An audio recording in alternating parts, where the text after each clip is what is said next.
Everybody loves Dynamite. Yeah. Fleeting. Howdy. Fleeting. How you doing anyway? Hey, how you doing? How you doing anyway?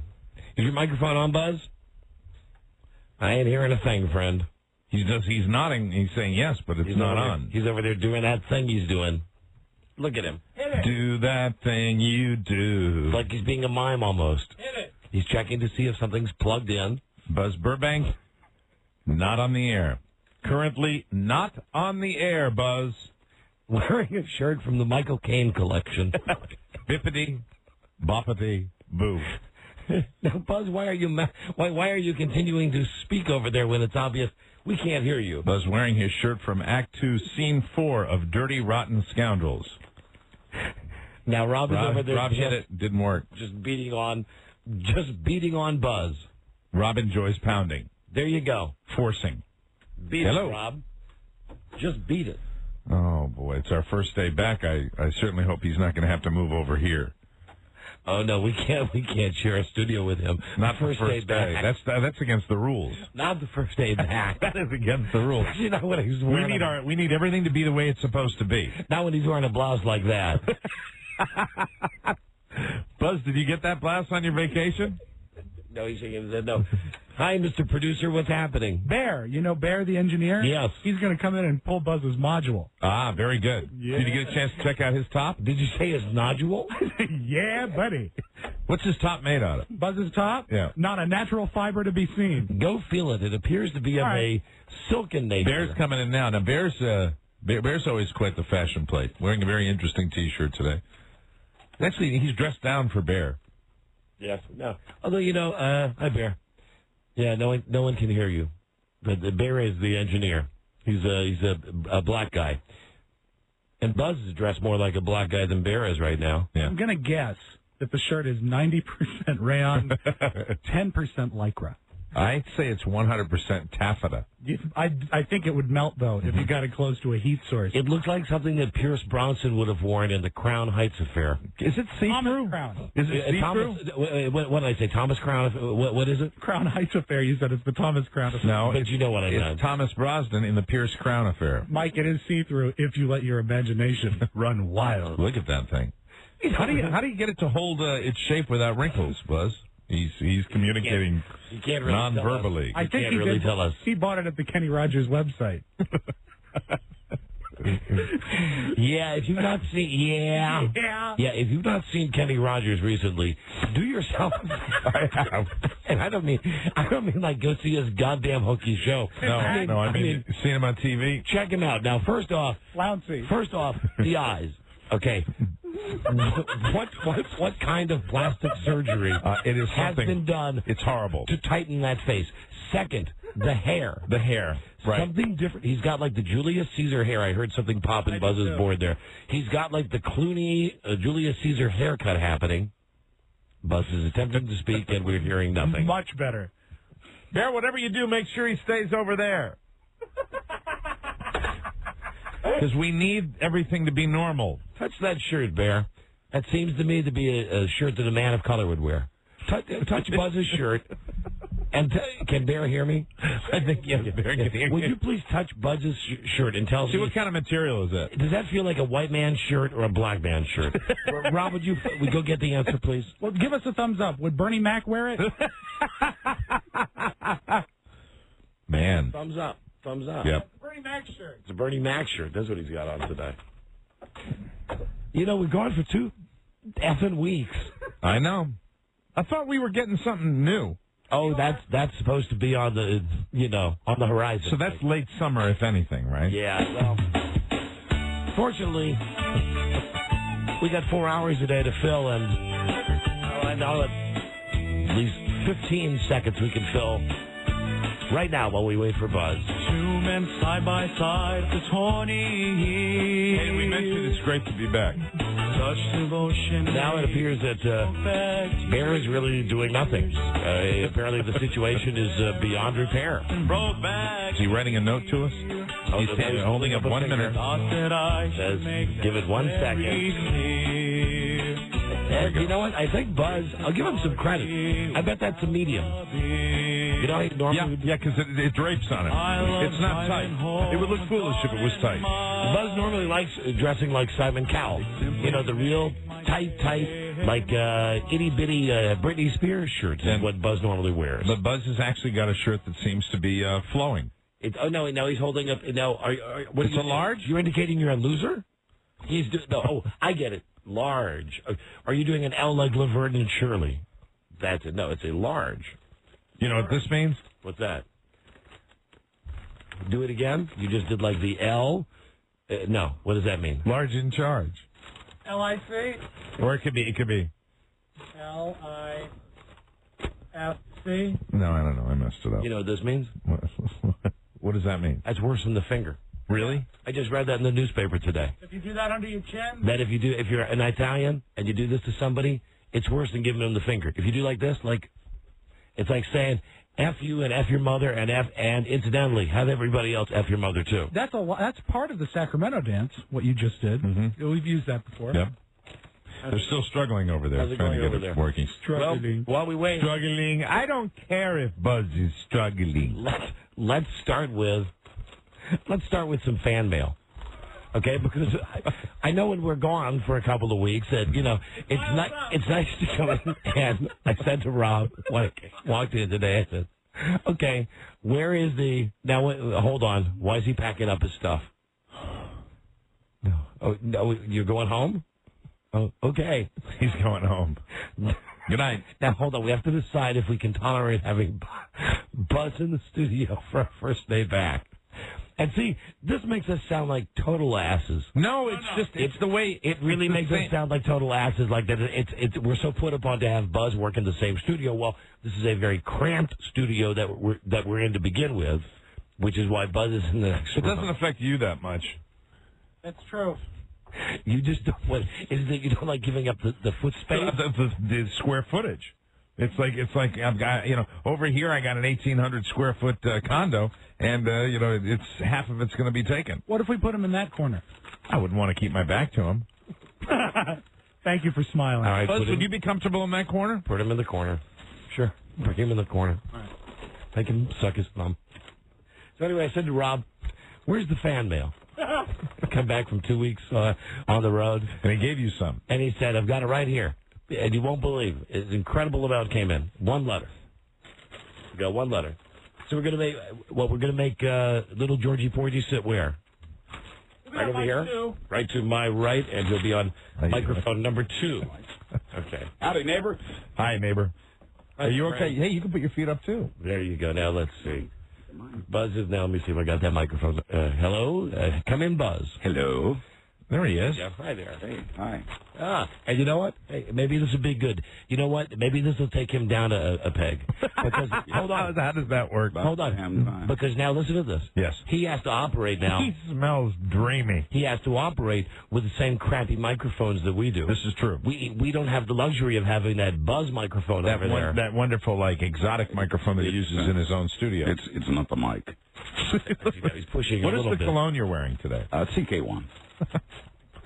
And the shirt? Different on everybody, but better on me. And the shirt? Mike is actually now touching the shirt. Wow. Now that you're in the studio, what's it feel like? It's like nothing I've ever touched before. Exactly. It's fascinating. It's a fascinating hybrid. That's the idea. Problem was his board, not Buzz. Yeah, we know now. We know now. The problem was the board, right. not Buzz. So Bear, the rule will be Buzz is over here permanently. If you get the microphone fixed, you're on the show for the rest of the afternoon. And he has to do news. Bear has to do the news. All right, so Buzz is joining us in studio. Buzz, as I'm sure you heard, congratulations. We've all received some fan mail. Excellent. And we're going to start today with the fan mail. One letter poured in. That's how I'll be looking at him today. Just turning your head and looking longingly at him. We're back from vacation, aren't we, Buzz? Yes, we are, Mike. Yes, we are. Come on, boys. Jesus Christ.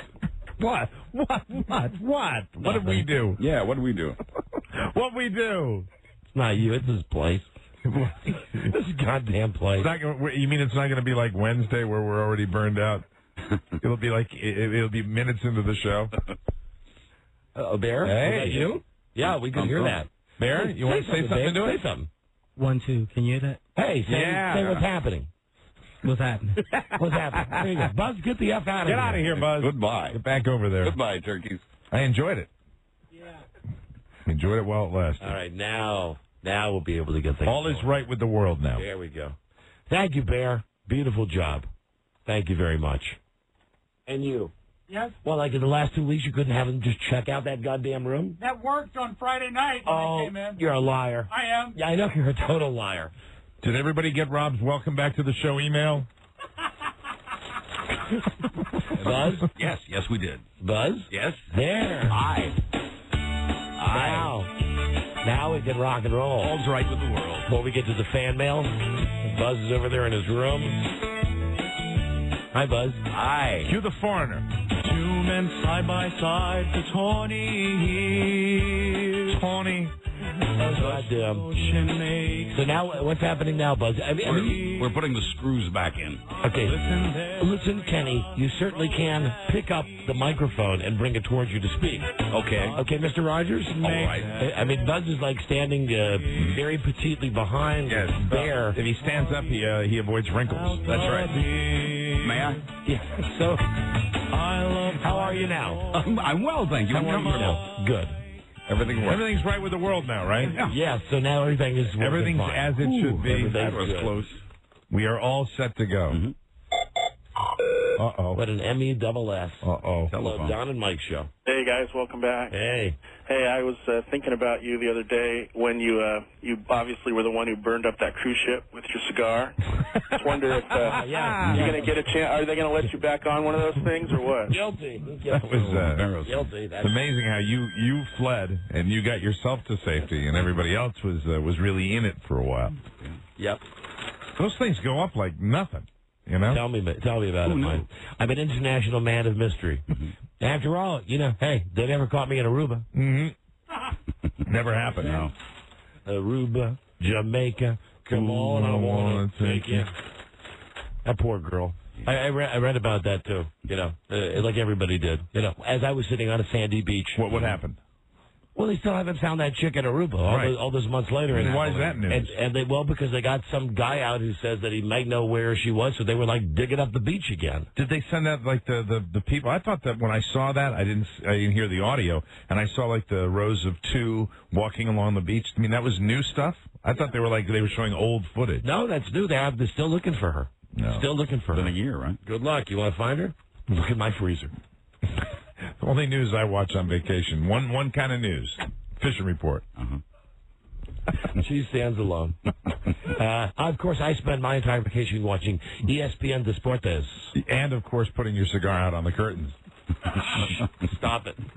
Stop it, please. Dear Don and Mike, here's the fan letter to start today's show. Dear Don and Mike, and you should know it comes from someone who is incarcerated.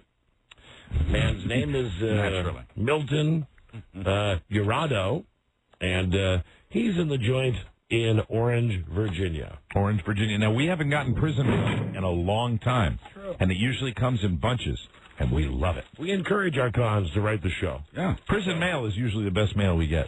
And even though he's no longer working on the show, if you have any sexual fantasies at all involving Charlie Stossel, Please the send them guy along. that used to be our movie man We'd love on to the hear show, wearing his Boy Scout uniform, Sure, he's a public figure. send them on. So here we go. Dear Don and Mike, hey dudes, what's going on? Same old BS. I know that is how it is. Anyhow, And incidentally, I should say before you continue that that is like all prison mail that we receive. I call it prison sentence structure. anyhow, check it out. I just wanted to drop you all a cup full of lines. I am a 5-year listener. I've been hooked to your show the first time I heard it. That was 2002 or sometime around that time. But around that time, I was dealing head. I wanted. Now, I've been to prison and back to jail. Note, long story. Anyhow, I hate life in prison now. Sure. So when I go back to prison, no more Don and Mike. I can't get you on my radio, so this is goodbye. Thanks for all the good laughs. For you helped me. when tears would fall down my face. Hey now, don't jump the gun. I'm no pussy. S-word. I'm locked up shooting dudes in the head and knocking dudes out. Cool. Oops, I mean cold. Yeah. Cold dead. Didn't mean to kill dude. Of course not. Just knock him out. That's right. But hey, S-word happens anyhow, dude. Mm-hmm. I'm going to fly. You all take care. Oh, and Buzz, when Mike gets mad at you, smoke a J with him. He will cool down. Okay? What do you say, Mike? I'm gone. Flatline. From hell. No. And it's not that hot down here. And then he drew a nice picture of a hand giving the finger. Well, I think it's kind of a demonic hand. It is. So that's. Am I to understand from that letter that he no longer can listen to us where he is? Mm-hmm. I guess. So he wrote that letter, just saying bye-bye. Right. Yep, I think they were going to put him in the hole. And does it sound also like maybe he got into a fight with the guy that he tried to hit and punch and knock out, and he killed him accidentally? Yeah. Postmarked on 30 March. So just last week this was postmarked. Anyway, that's the fan mail we got when we were gone. Well, that's nice. It's always nice to hear from our listeners. We love the prison mail. Such as they are. And hello, Don and Mike Show. Hello. Oh, hey. Hey, guys, welcome back. Thank you. Hey, I was wondering if you saw Dick Van Patten on tonight talking about his stroke. No, we've really blown this opportunity to talk to a major celebrity about a major illness. We had it on our list of to-do things. Mm-hmm. How did he look on the show? How did he look on Entertainment Tonight? Oh, he was hilarious. The whole spin they were trying to put on it was this serious stroke, the serious thing that happened to Dick Van Patten. He was doing shtick through the whole thing. Sure. Was his speech affected? Oh, no, he was fine. He just said that his leg was numb. He said it was all tingly. Oh, okay, all right. And that was the only problem he had. But I was wondering if you were going to give him a call. We've got it on the list. We probably won't get to it today. Look at how we've already dicked around and wasted, and thanks for that, Buzz. You're welcome. We just, I mean, really, would it kill you to come in here and just turn the stuff on? And I'm just kidding you, Buzz. That's not, it would. Yes, it would. No, it's not your job, Buzz. No. Thank you, my friend. Dick Van Patten, it was on our list to do. Somehow we didn't get to it. The guy's a crack up. All right. Take care, guys. It's a crack up. I like that he's making fun of his own ailment. Doesn't surprise me. Bye. Or, maybe, what the hell's that? Applause. I'm aware of that. I just didn't know how it got into that. Didn't recognize the sound. Didn't know how it got there. It's supposed to be that. Hello, Don and Mike Show. Yeah, hi. I was wondering if either of you guys happen to see, thank you for smoking. Let's hear it for Buzz. There you go. Thank you very much. I'll be here all week. Thank You for Smoking, critically acclaimed film, not in large release with William H. Macy. At least in a supporting role? No, didn't see it. Not yet. I did not take in a film over the holiday. Nor did I. I sat through Ice Age 2 about 8 times. That's good. Friday. Did you enjoy it? Is Ray Romano better than he was in the first one? Still don't follow the plot. And here's how my weekend went. Saturday was Ice Age 2 over and over, and then Sunday was Basic Instinct 2. Same thing. Sure. And for me, for my money, I could have been watching the same movie. Same plot. Sure. Same movie. Sharon Stone. Both of them have fur. Sharon Stone's big jaws of life. Sharon Stone's still doable. That movie, I mean, no pun intended, sucked the big one. You really did see Basic Instinct. No, I didn't. Mike, you know me. I didn't. No, I didn't see. What? I don't know what movie you went to see. No, I didn't go to any movies. Neither did I. During vacation, but I wouldn't go to see Basic Instincts 2 because why remake a great movie? You wouldn't go to Basic Instinct 2 and tell anybody. You'd sneak in to see it. Yeah, sure I would. And I do the Pee Wee Herman popcorn thing. That's what it's for. What's that man doing down in row 3? Sure I would. I was wearing my big Green Bay Packer jacket to make sure everybody could identify me later. No, the movie did awful box office. It did like $3 million. Even 10. Tied for 10. Right. So that is now what her Daisy is worth. Yeah. That's it. Because really, that's what the movie's about. She shows it again, right? Yes. Sharon Stone's Daisy. But she shows more of it this time. I don't even know. Really? I don't know. From what I was led to believe, it's almost like a training film. If you wanted, to work under the hood down there, that so to speak, it's very explicit.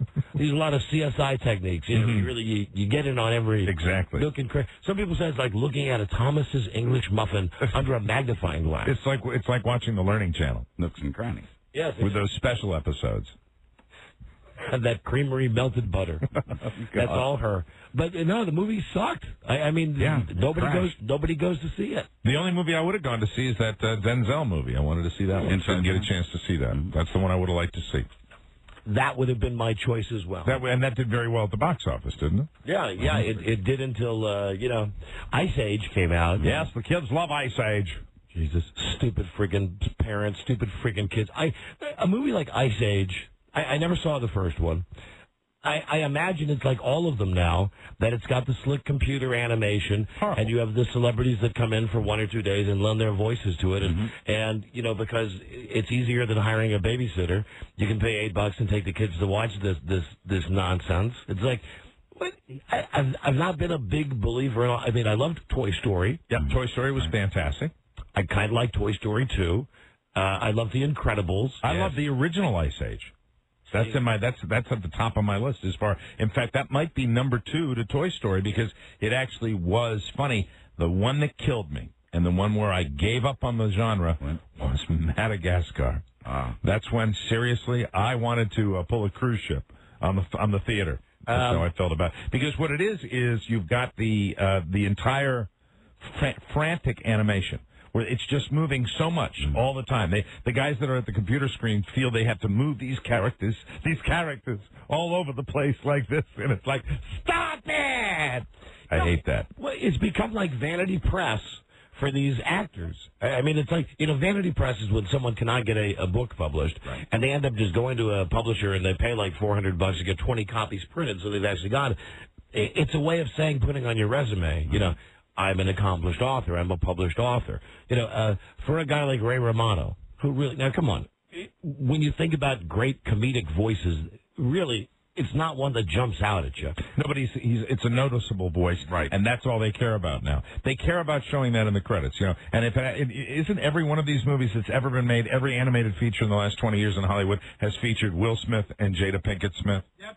I think every single movie. Shark Tale, speaking of them, may be the one that pushed me over the edge. Although I have to be honest, I was never a Shrek fan. And then when they said, Shrek 2 is even more for adults than for kids because of all of the inside jokes, it was like, Christ, I don't know. Just give me Toy Story.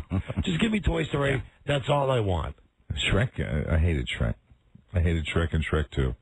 But my kids are at that age but they're moving into, regular movies now. Hard R and X now. So it's good. But I came back from this vacation relaxed, rejuvenated, good. And one of the things I think that I would like to just say, speaking about all this, is I've realized now how much really I dislike. I mean, even more than I've spoken about on this show in previous years. You dislike more things than you realized. Good for you. Absolutely. And I've reached a point of freedom now where, God damn it, I mean, maybe it will change things on the show a little bit. Maybe all of you listening will hate me more because there are more things that I don't like.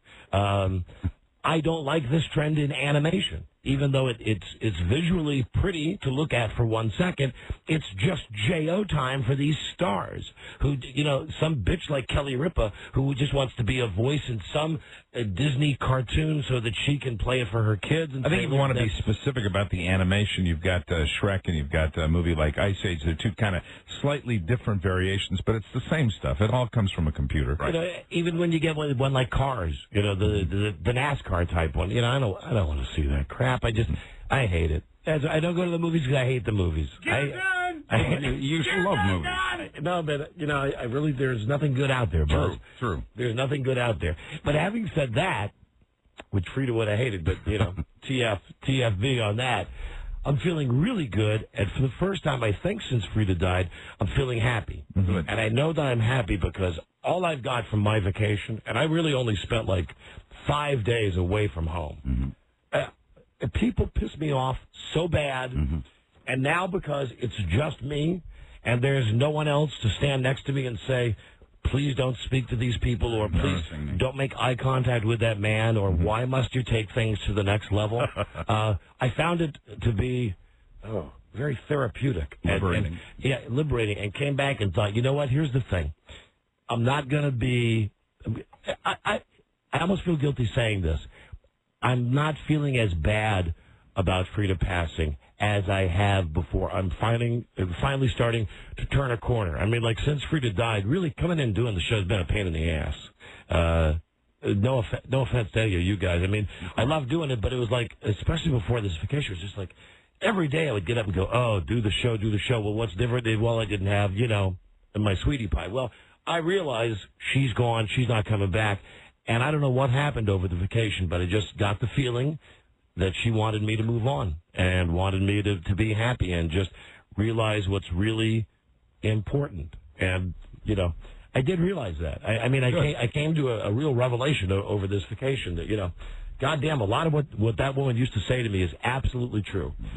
Stressing over ratings, stressing over what BS is going on behind the scenes at the radio station, stressing about, if Mike and I, if this contract is good enough, or, what is this guy getting, or how come we're not getting this, and how come we're doing this, and gosh, how come they won't listen to me about this, and how, what a bunch of crap. I mean, it came to me, not defining myself.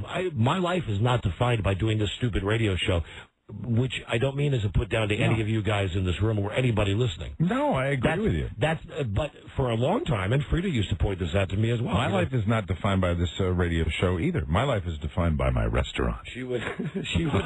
Thanks. Look Around Cafe. Thank you. She would really say to me, there are so many more important things in life. Why are you so focused on this? And all seemed to come together for me. Amazing. Recently on this vacation. So you're doing well. Like a breakthrough. Yeah, I'm doing a lot better than I've been doing before. And I don't know if you could even tell with my voice or my mannerisms. I mean, this, that thing pissed me off at the beginning of the show today. God damn this place and its stupid effing equipment. I'm not doing this as a bit. I'm really pissed. I came in a really good mood, in the best mood I have been in the last 9 goddamn months. And what's the first F. Ballard, tell her to have a nice day from the Donna Mike Show thing that I see? Buzz over there doing the mime routine. Here I am. I'm coming back, loaded for bear. Yeah, you're confusing me now. Are you not going to let that bother you now? Or yes. What? No, yes. You're confusing us. Yes, I am going to let it go because I am feeling better. And because I am feeling better, these small petty things that used to drive me crazy, which had been pushed down in significance because I had been obsessing over everything really bad that had happened to me. Now I'm looking at things slightly differently. Good. Thinking, what she used to say, put it in perspective, right? Because I'm not defined by this show. That's right. I've got my own life. I've got my kids, and by that I mean plural, and, things are going great in all regards in that part of my life. Good. Jesus Christ, I'm not 50 yet. I'm not dead yet. I don't mean anything bad towards Freda, but I mean, I'm in pretty good shape. I'm feeling better. I got a pretty nice job. I work with a bunch of great guys. I'm starting to get in a better mood. And what that kind of means is I notice now that I'm generally happy. This is the weird thing. I'm generally happy here. Yeah. But I'm madder. It's like all the, but I think you'll find it's a good cocktail. You don't store it up. You vent immediately. Is that maybe part of it? The thing is, even though I've brought things to the show since Freda has passed, like when people piss me off, I do it because I know people can relate to it, and I like getting it off my chest. But really, I've just been terribly sad in my heart since Freda died. Right. And I did a lot of soul searching with Bart, who's now he had his 21st birthday over the vacation, and did a lot of talking with my mother-in-law, and actually went to church one time and did not burst into flames when I went into church, and got a lot off my chest, and just really feel coming back that, I think talking about those movies, for instance, before Freda would have died, I would have been able to immediately tell you exactly why I hate that genre of movies. And while a lot of you would have just thought I'm just a big effing blowhard, I should just shut up, at least I would know what I was going to say, and I'd be prepared, and this thing pissed me off, and I like it because this. What had happened to me since Freda had died is that I would talk about something, but really, in the back recesses of my mind, I'm thinking the whole time, still that thing is still going on in the back of my mind. Right. That I'm just pretending to be happy. I'm not really happy. Not to say that I had some days that I wasn't truly happy, but I did get a feeling on this vacation of a kind of cleansing, and part of it is that there's no barometer. There's no manual you can get when you lose a loved one on when you're going to decide to turn the corner and join society again. Not that I want to be with any of you animals out there. God knows that after this trip especially, I want to stay as far away from you as I possibly can. But she would want me to be happy. And I'm feeling happier now. Good. And because I'm happier, I can tell you with great joy, without feeling like I'm holding anything back or like I'm putting on a show or doing anything. If we seriously cannot get these goddamn studios fixed, really, Rob. Yes. Rob Spiewak. Yes. Something's going to happen. Like what? I don't know. See, that's the thing. And you better just be ready for it because I don't know. Okay, I'll be ready. I mean, I'm not giving you hype.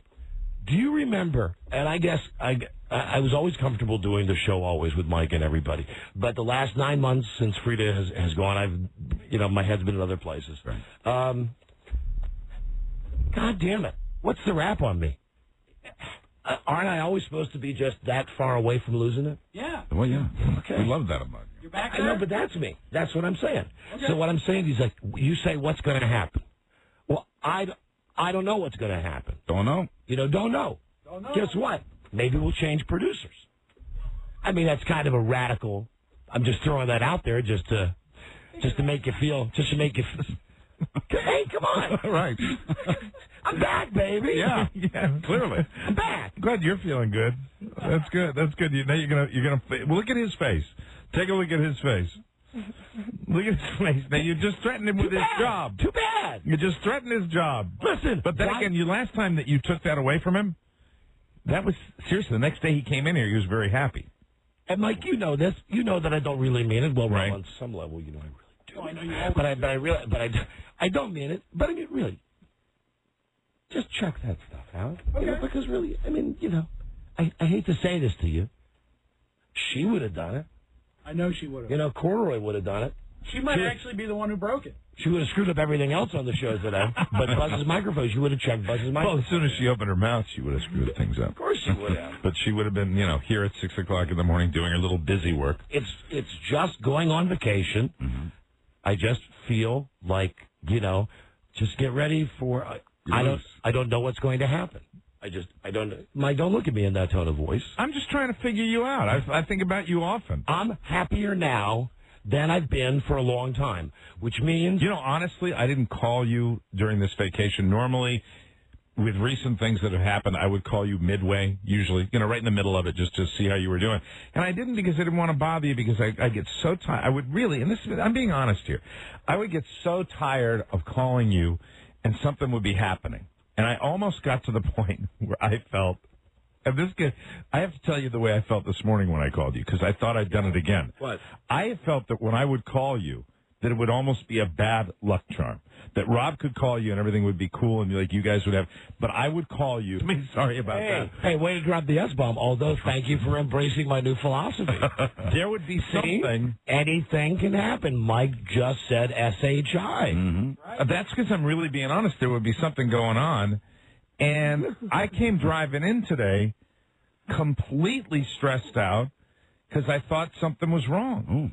Because when I talked to you this morning, it was the same way, and now I'm glad to hear you're doing better because over the last few months it's been hard for me because I never knew where your head was going to be at. And that, because I know sometimes when you'd be dealing with your stuff, you want to be left alone. You want to just deal with your stuff and you don't want anybody. Let me just explain. Mike called me this morning, and I picked up the phone, and I said, and he answered the phone. I said, hey, how you doing? He said, don't ever call me again. Come on, I did not. I did not. Just like Jack Bauer. I did not. People's lives are at stake here. I said, hey, it's not a good time. Listen, I'm paying taxes. I've never done this. Well, that's not. You explained legally. You explained that. I'm not talking about that. I've paid taxes. But I didn't know. I didn't know. You see, I didn't know whether you. I didn't know you were going to come in and say what you were saying. That you were now happier. But I'm glad that you're happier. That you've turned a corner. I'm not happy about that. I'm not happy about the fact that I have to do all this tax crap now that Freda used to do. Yeah, I know. Well, no one is. Well, I used to have a Freda. Okay? I know. And now I got to do it myself. So when Mike called, I happened to have some of the pinheads that are like. I'm sure stealing left and right from me.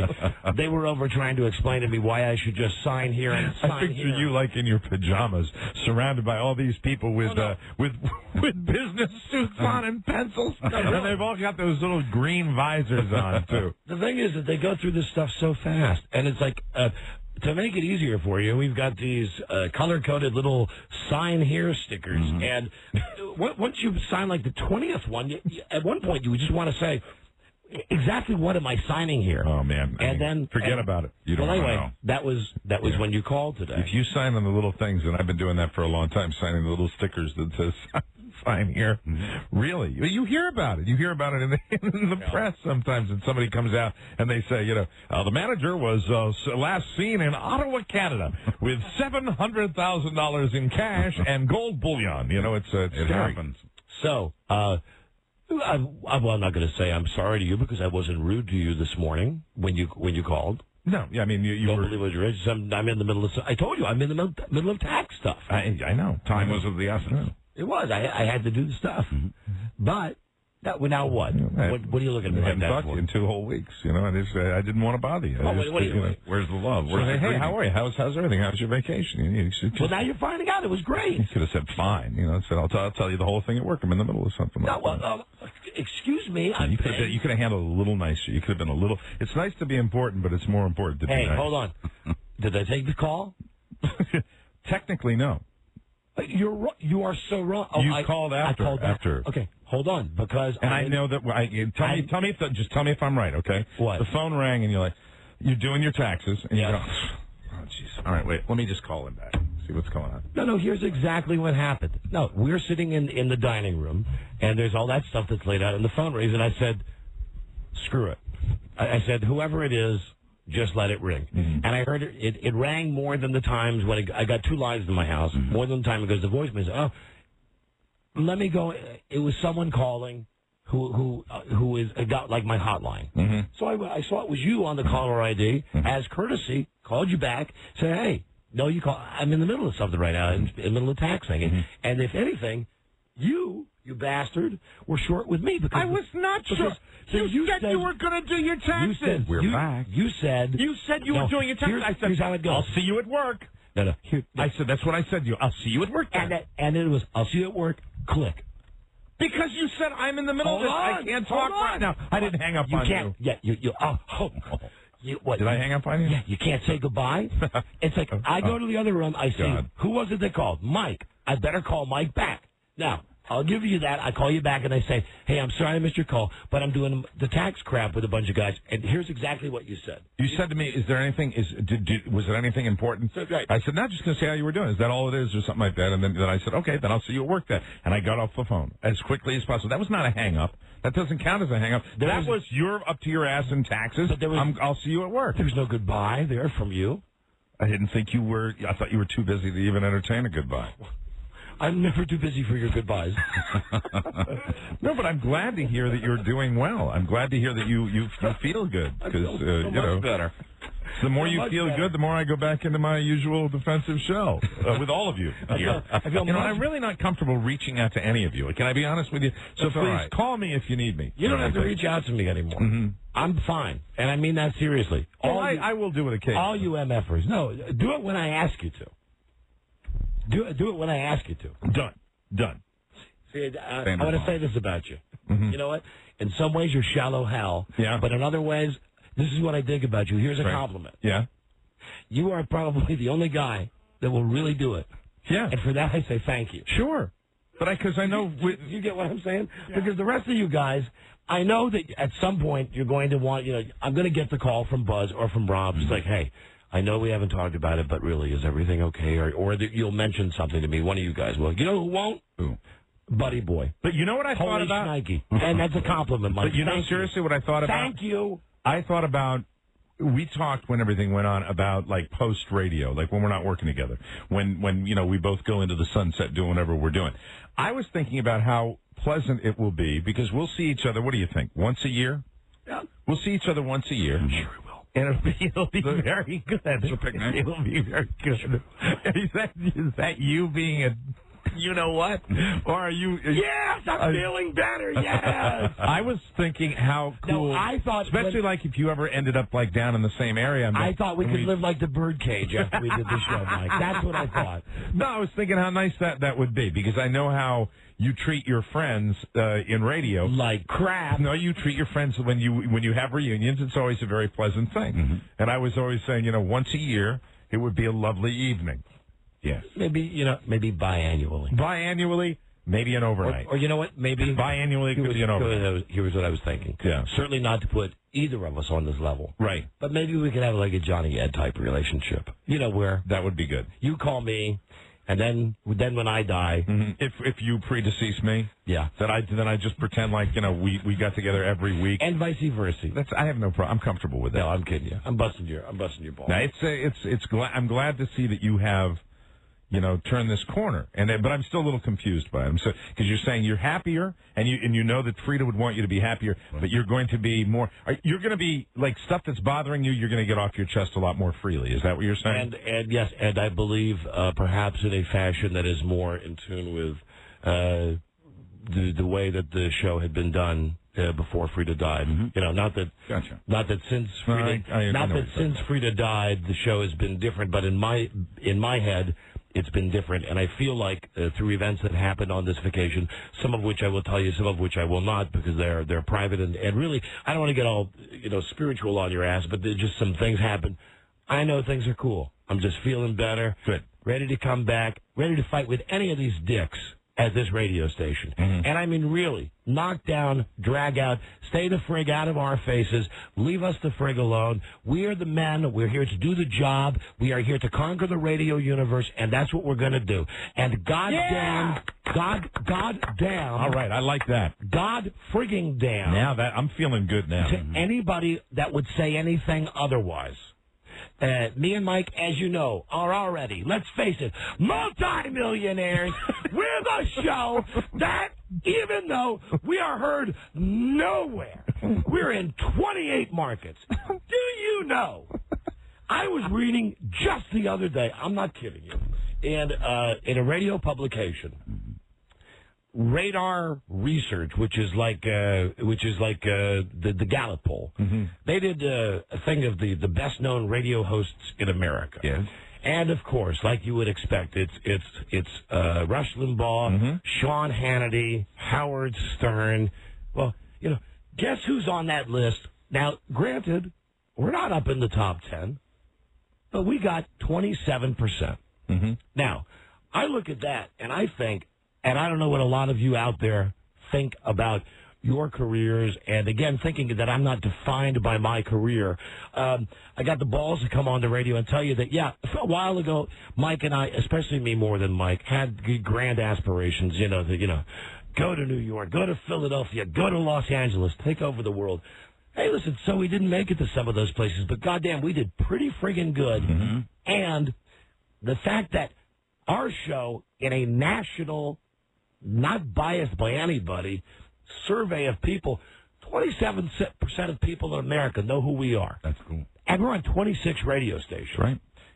That's pretty friggin' good. I feel pretty friggin' good about the show that we do. I feel pretty good about all the people that listen to the show, and I thank you for listening to the show.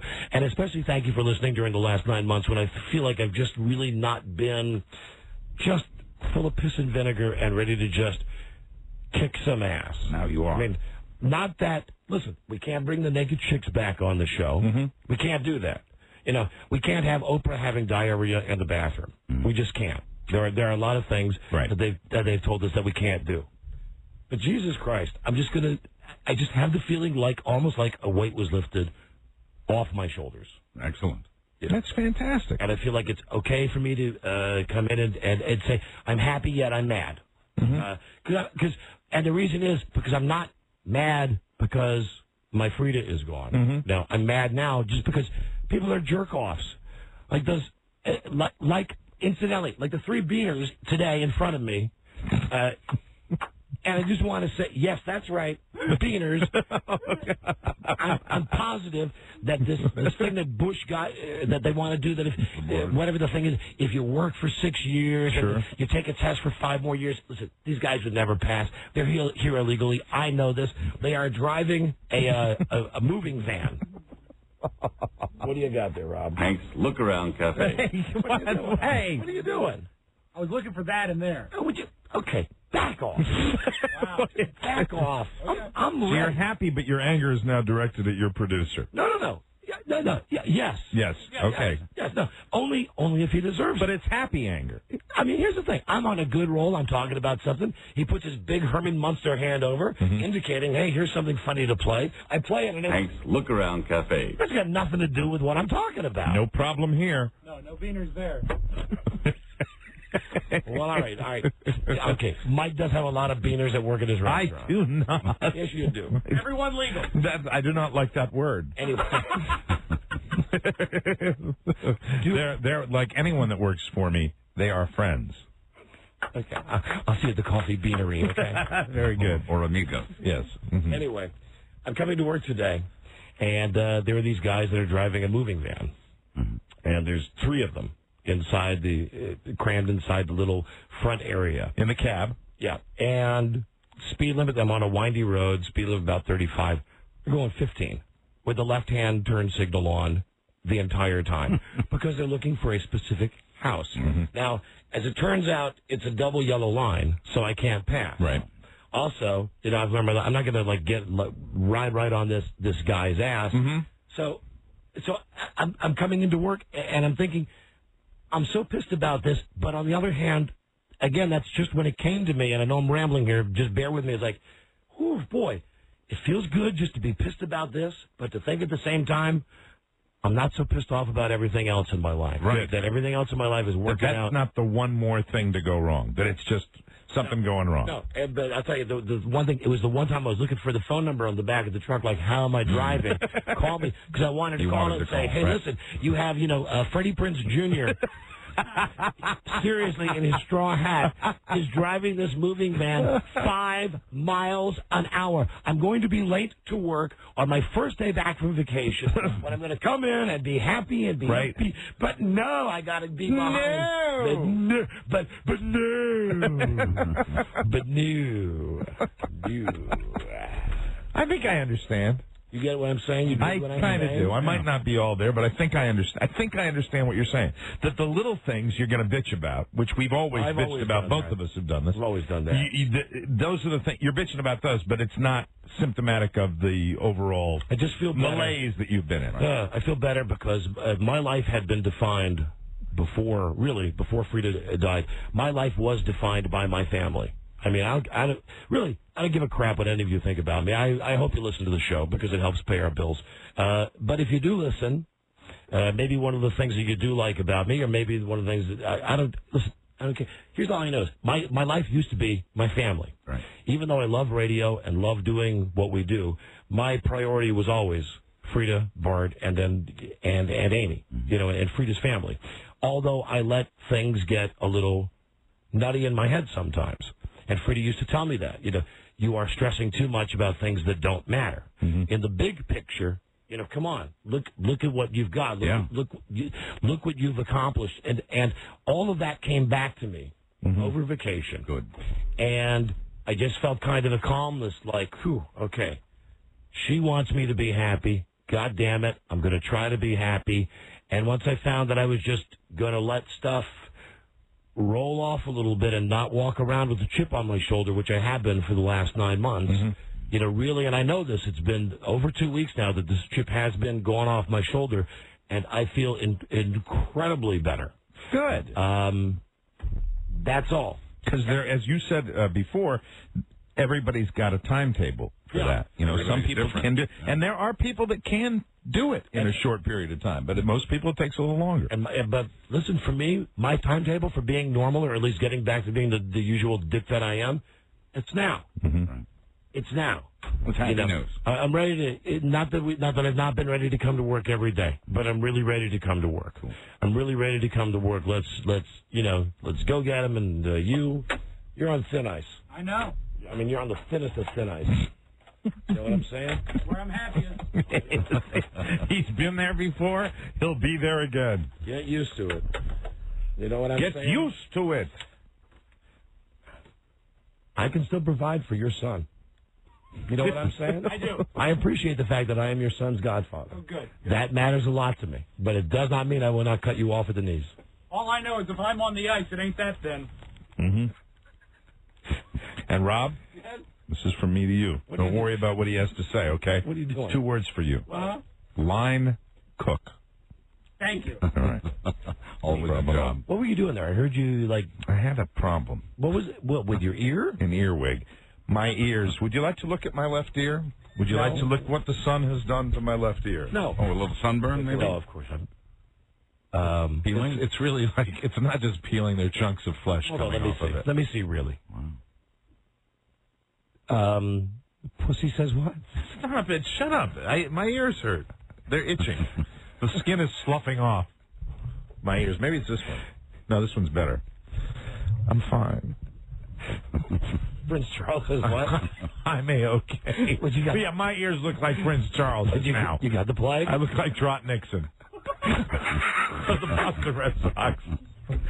I kid you all. Of course. I love you all. Glad that you had a good vacation. You seem to be a new man. But really, you. Oh, this I know. Turn it back to Rob again. Ice Age 2. You got first off, you don't. I feel good. I feel, as you go, so goes everybody at work. So I think everybody's probably very glad to hear that. Very But with that said, you put it together pretty well for the 9 months. You hung in there. Sure. Yeah, Everybody knew you were hurting, and you know what? It was wasn't. conjuring. It was fakery. I know that, and I think everybody knew that. Everybody that's close to you here knows that that you were doing that. But and the powers that be here, Lord knows they didn't make it any easier. Oh, right, That's for sure. Screw And them. that doesn't change. Right. Screw them or the horse that they rode to town That's on. for sure. Very seriously. Screw them. God, F them. As a matter of fact, that falls in for my own personal category. That will always fall into the category of I will not forget that. Yeah. I really will not forget that. I mean, really, although it would have been a nice gesture, I mean, really, what, am I going to go see the CBS psychologist? No. Yeah, what am I going to go Very good. sit down on Dr. Phil's couch because he works for Viacom? Uh-huh. Please, I don't think so.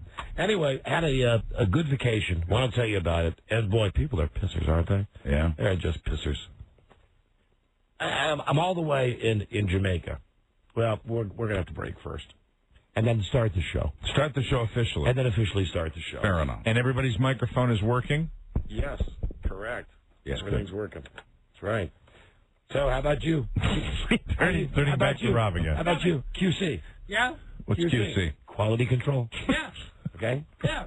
Quality, thy middle name is Spiewak. Thy middle name is now Quality. The entire studio is ready for the show open. Beautiful. And just in time. Let me just call back. Speak to some of the other brain trusts. Hope the phone works. John. Hey, John. Hello. Hi there. Now, you are, I just want you to know, you are a heartbeat away from the most important job in radio. Well, I look forward to the challenge. Take care of yourself. Okay. Now put Joe on the phone. All right. Hello.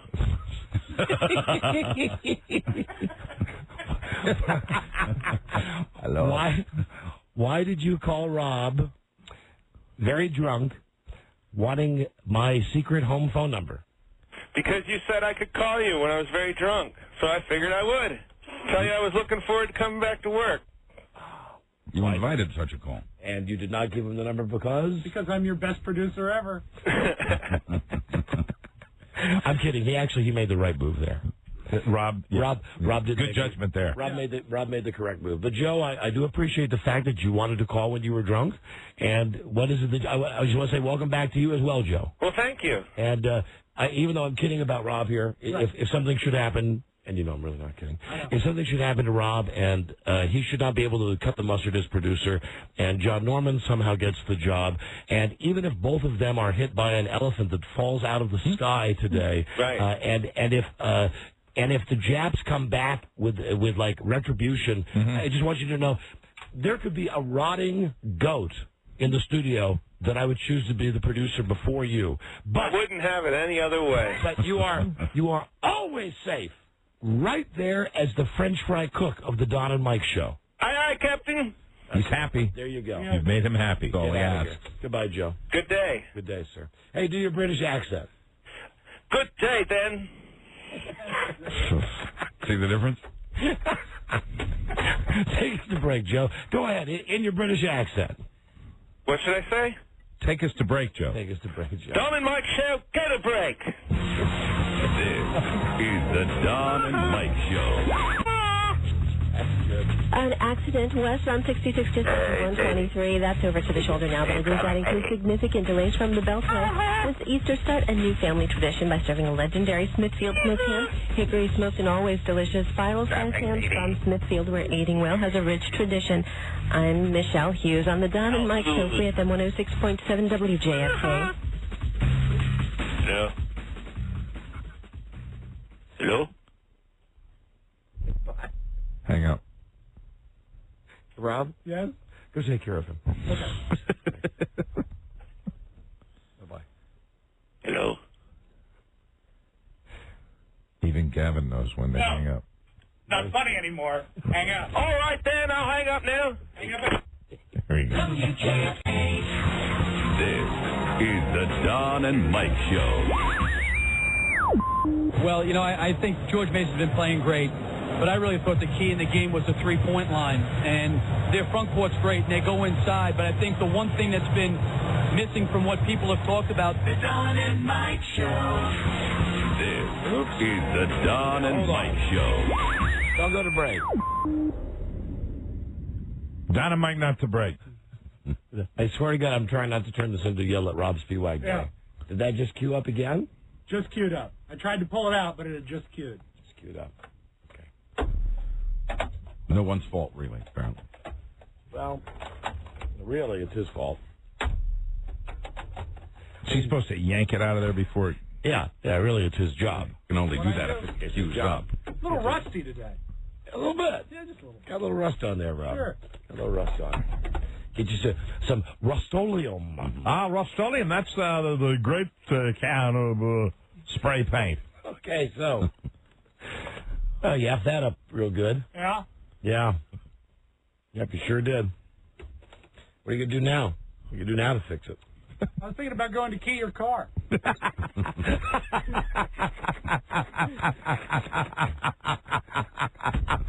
That was a good line. He fixed it in that way. He had a funny line there. Forgive me, but shut up. You're acting like a baby. All right, I will, though. That's Hank Hill. Okay, I'll stop it. Okay. Oh, Laughing Place. Yes. Let's get to the Laughing Place. Does that mean we're going to start the show? Technically, yes.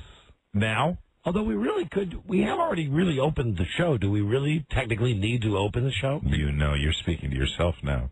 You're having a conversation with your own brain. But hold on. Remember, load lifted. Where did it go? Gone. Don't know. Gone. Don't know. Where did it go? Don't know. Feeling crazy. You think you don't need the obsessive compulsive elements at the beginning of the show? Well, we had a lot of chat there in the beginning, and I've got a lot of chat that I want to get to, a lot of chat that you want to get to, a lot of chat that even Buzz wants to get to. Yes. About his vacation. Right. And all you did was just sit around and think of ways to F up the show. Yeah, but I got a list. A big long list. So I think probably. I think if people could live without it, who am I kidding? No. I need to hear that song. Who am I kidding? That song puts me in the frame of mind to do the show. That's right. Proper play. I think about my life. Yeah. Yeah. Yeah. Yeah. So what's it going to be? I don't know. I'm looking at the internet. Is that helping? That's always a distraction. It is. I hate radio insiders. You know, we get we get ratings every 3 months, and you get preliminary ratings every month that you really can't judge because, well, I can't tell you why, but the ratings company doesn't let us tell you how they do their surveys. Right, that would spoil it. So the monthly ratings came out last month, and I'm just catching up on this now. They came out last week, but it's important to point out that we are basically outside of a few months during the year, we're rated every month. Mm-hmm. Right. So I'm just catching up now on this stuff. The most recently, it is from DCR TV. The most recently monthly Arbitrends, Morning Drive. Oh, and he goes to say how the junkies are not totally losing, all of Stern's audience. Right. And then here's what it says. Ads our source. The rest of the JFK lineup is a disaster. Midday was lower than January. Don and Mike are way down for the second month in a row. Okay, now listen, again. Load lifted. Go get them. But you said you can still be mad. It's when facts are mischaracterized. It is a rolling average. Right. A rolling average. Anybody that wants to bust our balls about ratings, any of you junior G-men radio guys that like pulling down your pants and typing furiously on the internet with facts and figures you know nothing about, what really matters are the ratings that are released in 1 month. Mm-hmm. When those ratings are released, we'll let you know. We'll see you then. Yes. Now, it is true. We have trended down 2 months in a row. Ooh, scared kids. Yes, but when you say way down, that's not exactly how I would describe it. No, and it's not. And the truth, I mean, there are so many things about the ratings we can't talk about. But if you know anything about the ratings, or if this site has any kind of archive, why don't you go back to last February or the February before or the February before that, when during the second month of the ratings, they posted stuff saying, oh, my God, that's it. It's over for Don and Mike. Mm-hmm. They're down, down, down. But suddenly the third month of the ratings came out, and somehow, miraculously, we're still on top. Oh!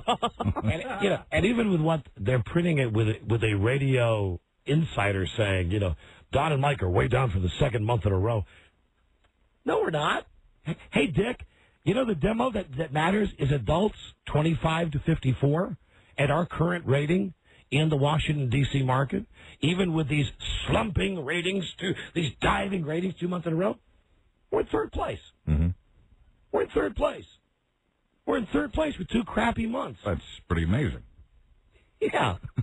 Well, they won't tell you that, though. No. And I think that whoever that guy is has an agenda. No. Here's the thing. Some radio guy, I used to think it was Bennett Zier. Now I think it might be the guy at WTOP. I think that there are guys in the business that feed this guy information about the ratings and stuff when the monthly ratings come out, so this guy can put them on his radio website. Why else would you get a slant like that? When we do great, all it says is, oh, yeah, Don and Mike number 1 in demo. Yeah, by the way. We have a couple of months where we're down, I think we were down 0.6 of a point. Mm-hmm. Yeah. That of course, what is that? Our ads our source. Don and Mike are way down for the second month in a row. You know what, Dave Hughes at DCR TV? If you got any balls, why don't you put the names, at least of the sources, of the ratings information that you're putting on your website? I'm not saying that you should hold everybody accountable when they log in and write the stuff in the mailbag. Mm-hmm. But if you're going to write stuff like that, dude, that's just wrong. Well, that's his main news page. That's just wrong. And to all of you radio nerds out there who go to these message boards and junk, stop your bitching. Wait until the real ratings book comes out in a month. And the only reason...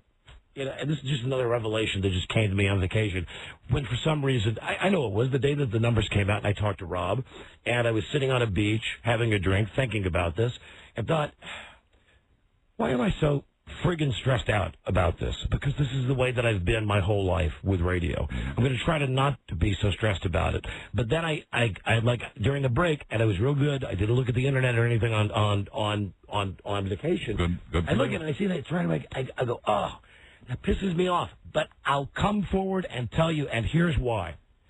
We talk about our ratings if they are good, bad, or indifferent. I'm reading through some of the crap on some of these websites, and people love writing stuff like Don and Mike failed in New York, Don and Mike failed in Philadelphia. Hey, all you douchebags, you wouldn't know if we were doing great or if we were doing awful unless we told you about it. We are totally, when it comes to our ratings, more honest than Jesus Christ himself. When we do great, we stand up on top of the building and we say, service us. Years ago, I don't know how many years ago, when we had the number 14 ranking, we printed up buttons. That's right. About it. Listen, we know the way the game works. The station is sinking. There's no doubt about that. I've harped on that enough. You know that. The station is sinking. But to say that our ratings are way down for the second month in a row, that's a lie. And it's a lie that you're writing about something that really, I hate to bust balls here because you seem like a nice enough guy, Dave Hughes, at DCR TV, but you really shouldn't even be printing these facts. You're ill-informed. Yes. Legally, I don't think you can print these facts. I don't know if Arbitron has ever gone after this guy. That's the internet, too. Yeah. It's Dodge City. Anyway, it's just something I wanted to address for those in the audience who do look at message boards and wonder how things are going. We're kicking ass. We're kicking ass. Listen, here, adults 25 to 54. We've said for 20 years that's the money demo. Right now we're in third place. There are two stations ahead of us: the black station and the news station. Right. That's pretty close to the top. That's pretty close to the top. Really, what do you think?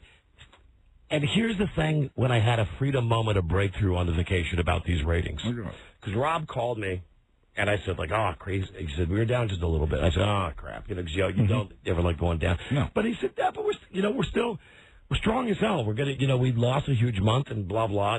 And then I thought, Jesus Christ, do you think a guy like, I don't know, anybody, I like sports, so let's just use a sports guy, a guy for the Red Sox. Do you think the Red Sox, lose 5 games in a row and some pitcher, I don't know, maybe they're this petty, I don't know, goes on a website and sees, douchebags, writing stuff that's just not true, and really want to, in some way, address it? Because on one hand, it doesn't matter because such a small amount of people are reading it. But on the other hand, you're reading something about yourself. It's like if they wrote your batting. I think everybody reads about stuff like that, but they don't talk about it. It's like if you read in the newspaper, your batting average is 212, and you know you're batting 300, but you read on the internet rather that you're batting 212. Wouldn't you want to stand up and say, "Hey, sure, set the record straight. I'm batting 300." That's all. That's all. Everybody's human. Everybody's the same way. Everybody feels that way. And I bring this up for a reason, not for my usual diatribe about the ratings and everything. I'm just telling you something, and all of you douches out there can write this down and print it and send it to the fat man. And that's a quote from a great baseball player, Goose Gossage. This show right here, headed UP. Up. That's right. Up, up, up, up, up, up, up, up, up, up, up, up, up, up, up, up, up. I bet my left nut on it. And you mean it.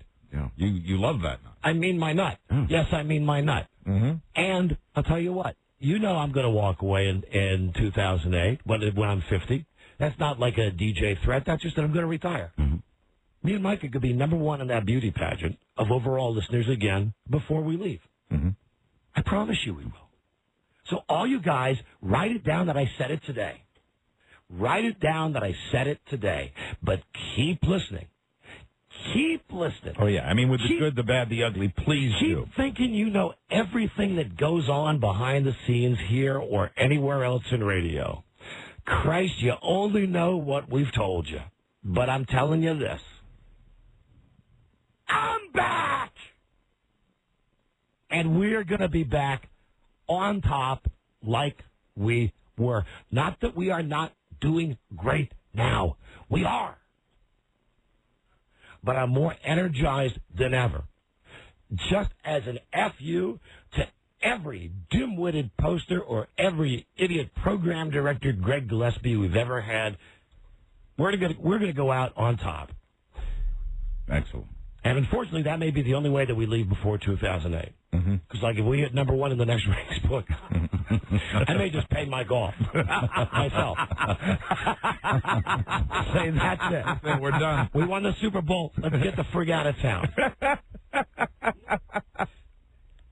And I defy you to find That's another thing where baseball players kind of have that advantage. You know, they can win the World Series and then quit. I defy you to find me another disc jockey that, while I'm screaming about a stupid website, that would talk about ratings openly and honestly. And honestly. You know, all you guys, you only know about our careers because we've told you. I mean, you only think that we failed in New York because it is my perception, my personal perception, from the standpoint of a lot of other people, was not a failure at all. No. Mike and I worked our way up to the number one radio market in America. We're there for about a year. And incidentally, not that everything revolves around it, made some pretty freaking good coin. How many of you out there who write stuff to message boards in your chosen career have ever even been close to grabbing onto the brass ring? Never. Never. And because we grab for it, and when we don't get it, we tell you about it. And we tell you about it with every single wart. You hear about it. All of our detractors love getting on, you know, on the internet and writing stuff and sending us emails on our website, you know. Yeah, in my mind, really, in that particular website you talk about, like nothing I've ever read. Like I've never seen anything. And I know, and you know, that when you read that, I think it's fantastic because it's, whether it's good, whether it's bad, it's us. It's us if we're 3,000 miles away or if we're here. And you know what? I bring it on because I do love it. The only time I get concerned is if I'm not reading about us in there. When they don't talk. That's when I worry. Just know this. We don't lie about our ratings. We're not in the crapper now. And write it down seriously. It's April 3rd. We'll be number one, hell, by the end of this year. By the calendar year 2006 is over, we will be number one, 12 plus in the ratings. Bingo. There it is. Let's go. Write it down. You know what that's called? A Joe Namath guarantee. And you know why I can do it? Because I've done it before. You deliver. Me and Mike have done it before. In every single day part. And we're ready to That's do it mornings, that's middays, and that's afternoons. Even more of a challenge now working at this S-hole station. You bet your ass it is. I mean, really. I mean, if you want to talk about, and I don't know why, you know, write this. The nighttime show here that we've trashed a little bit, you know what it got really in February? What? A 0.00. Didn't show up. So we're working on a radio station that in some day parts has no listenership at all. Yeah, it doesn't exist. But it doesn't matter. No. I mean, I'm not depressed about it now. Again, it's this metamorphosis. I swear to God that I went through on vacation. It's like the way I used to look at things. It's like, Jesus Christ. Okay, so this place stinks. We've been through worse, you know, to quote Mommy Dearest, you know, we fought worse monsters than you. Oh, we have. This is not our first time at the rodeo. Are you kidding me? It's not like they've ever, since we've been here, that anything's ever been done. And, you know, and now because of who knows why, there is some word out there about the show that they've never done before. That's the end. You take that as a positive. So anyway, that doesn't necessarily make up for where we are. I just thought it would take a second, as long as I'm just kind of cleansing everything, and I'm done with that now, and I'm going to close that down, and I'm going to even try to make a conscientious effort not to be so goddamn insecure and read that stuff on the air. Good for you. But understand that even the fact that I do that, you stupid BM eaters do not get this. I'm still being more honest and open than any of the other phony balonies you listen to on the radio, because I tell you I'm insecure. And I read stuff that's not true about us on the internet, which I know I shouldn't care about, but still I go ahead and we talk about it on the air. Not true. Because it's the way real people are. I guarantee you all the other disc jockeys, they're reading it, who incidentally wish they got written about as much as us, good, bad, or indifferent, True. read it all the time. None of them would have the balls to have a 30-minute discussion or however long this train wreck of a break has been talking about this.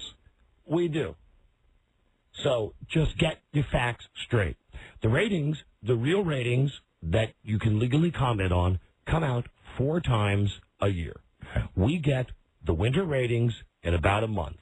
Then we get the spring ratings, the summer ratings, and the fall ratings. And we're going to be number 1 again. Mm-hmm. Okay? That's all there is to it. That's all there freaking is to it.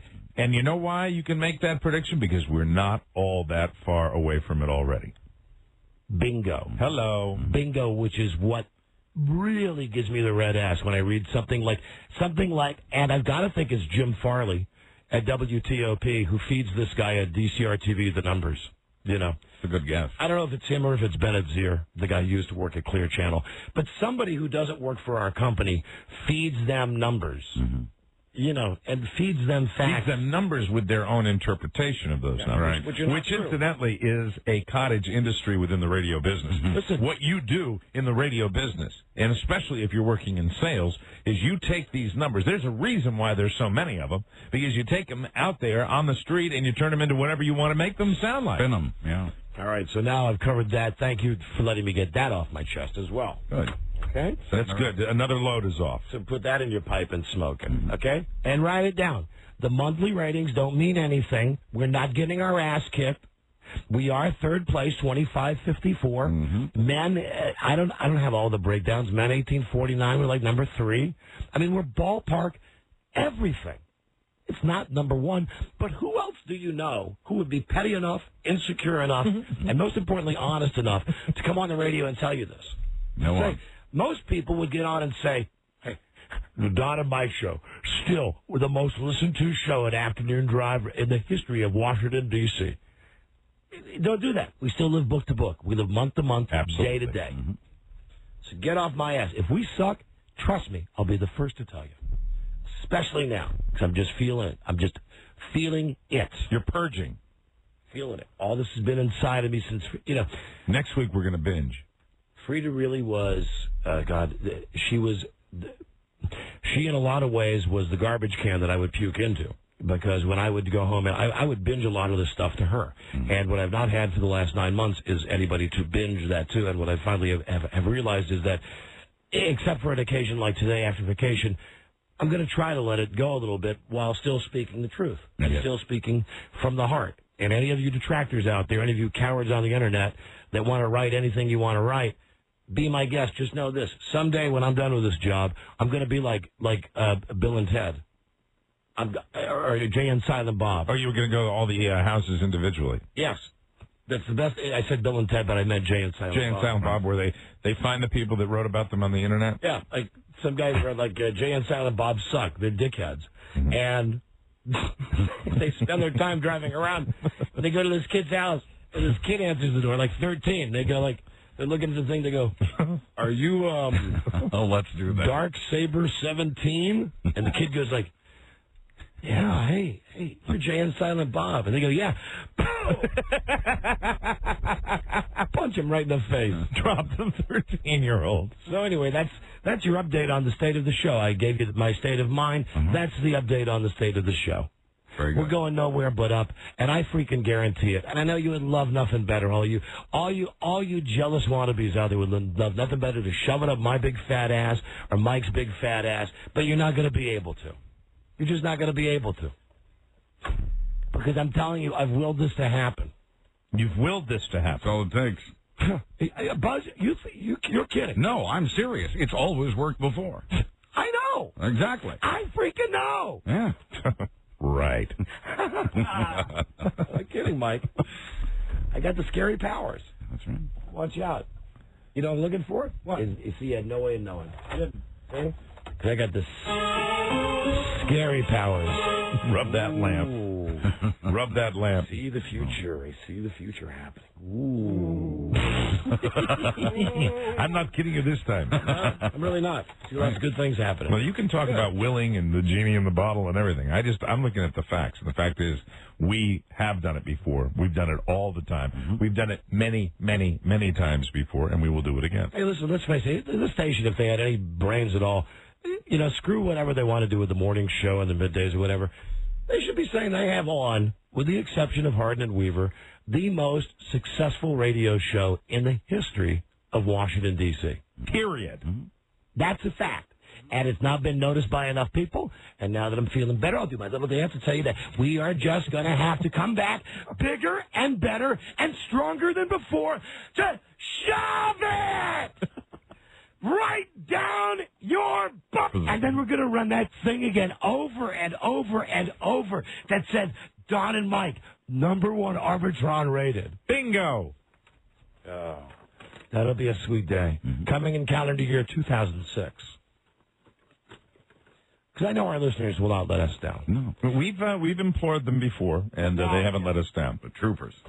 But I know now you guys. And these are for all the people that you don't read posts from and you don't really get phone calls from. This is the, as Nixon said, the great Richard Nixon said, the great silent majority. This is the silent majority. All you listeners out there who really do listen to us all the time, I know you can tell, just like I know Mike can tell because they can see me. I'm telling you, it turned a freaking corner. Obviously. And I'm not defined by this job. I'm defined by my life. But this job is a big part of my life. God damn it. This is a good radio show. This is a great radio show. This is an underrated radio show that has flown under the radar for many, many years. And what we're going to have to do one more time, like the big, strong men that we are, is come back one more time. A little heavy lifting left. Kick ass one more time. Yep. And this time, amen. That's it. Mark our territory. And that will be an event. You bet. That will be an event. And everybody be ready for it. That's everybody on the show. You can build a That's jetty. not just Don. That's not just me. That's everybody. So you will send out an email the night before that happens, right? Sure. Like when we all have to be prepared for it? Sure. So we can produce, if you know what I mean? I do. No problem. Speaking of producing, great job during that last segment. I didn't do anything. I know. You didn't screw anything up. Great. You're great. Congratulations, Rob. Congratulations. That's another pleat in your cape. It is. You'll keep the job for another 20 minutes. Congratulations. Thank you. Okay. That's it. I'm done. Now, let's see. Gosh, the vacation. When we come back, we will do the laughing place. Thank God, because I really can't go on unless we do. I think you could. I really think you could. I think everybody could today. I think you don't know everything about me you think you know.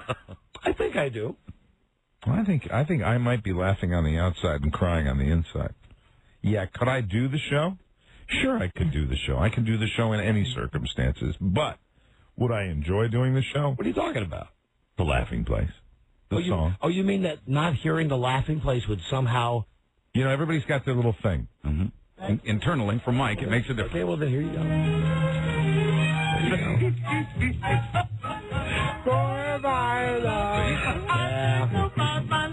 There we go. I've really become addicted to this. Until you decide to blow it out. Then I can give a rat's ass. Oh, now this is going to be a keeper. All the way back to #1. It's good up until this part right here. This is where it gets great. This is the best part. Great. Right here. Right now.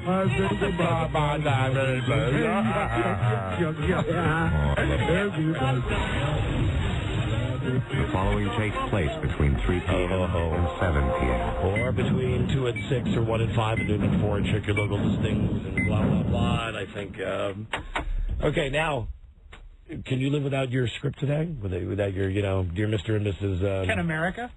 That's the question. Can they?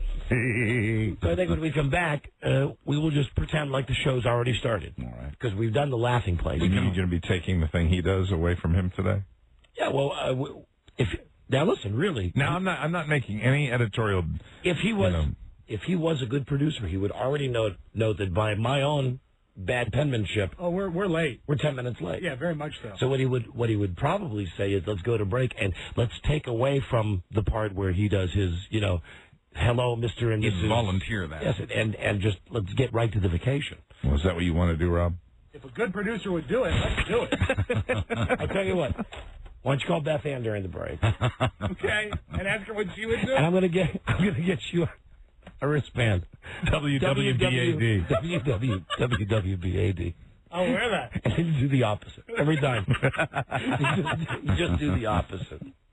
Now you big lug, you're okay. The only one who's really on ice, as always, is Joe. But in a very secure way. Yeah. Well, you never know, Mike. Every once in a while you hear about one of those tragic things, little Johnny was out in the middle of the lake today, and God, it was like only 10 degrees with him. Ooh, there he goes. And it's like 3 weeks later, and we notice that he's gone. I can't swim. Help me. Joe. Forget it. I was on the thin part of the pond shooting off bottle rockets. What happened? The force of the bottle rocket drove me through the ice. Kind of cold. Key rice. God, I don't know. Someone's going to have to tell me later. Is this a good show today so far, or is this a bad show today? This is a stream of consciousness show today. I like that. I enjoy it. There is a segment of our listening audience that totally digs this kind of stuff. But what about the other segment? Well, screw them. Absolutely. There you are. Now you're talking. Screw them. F them. You don't like it, change the channel. Be my guest. Be my guest. Now, you got to be more positive now. You got to say you welcome everyone. Be ye hater or lover. That's right. Please join our family, at least for the next year. Climbing back to number one. And then we just take a dump on this place. Bingo. A big, gigantic. Then it's bran muffins for everybody. And Michael Hughes is the plate. Be fantastic. Oh, well, I don't know. That new guy. Gillespie. I sure want to. I want to do that on Red. Gillespie. I feel like doing that on Rusty. Yeah. Open wide. All right. Thank you, sir. May I have another? All right. Well, thank you for listening to the show today. We'll be back tomorrow with an all-new episode. Good night, everybody. And drive carefully. And goodbye. Stay tuned for Jay Severin. He's next. This is the Don and Mike Show. Let's start right here. All right. Vacation. I've got a lot to tell you, so stand by. Stand by for action. Stand by. People piss me off. The first week of our 2-week hiatus was very nice. I spent it with the boy. He is now officially 21. 21. Bart turned 21 last Friday. Right. Which is a big accomplishment for him, a big accomplishment for me. Another one of the reasons that I just am feeling better about things. Psychologically, it's not that it's a burden lifted because he's still my son. He still is my obligation. Always will be. Always will be. But, hey, he's 21, and I'm proud of the fact that I didn't F up the last 9 months without Freda. That we got to the finish line together. Had a great week at home. Really, it was just he and I one-on-one. At one point, I was going to take him out for an early birthday dinner with all the guys, and I called a bunch of guys from work and called a bunch of his friends, and then as it turns out, he was pissed. He said, I don't want anybody else. I just want us to go. Just he and I.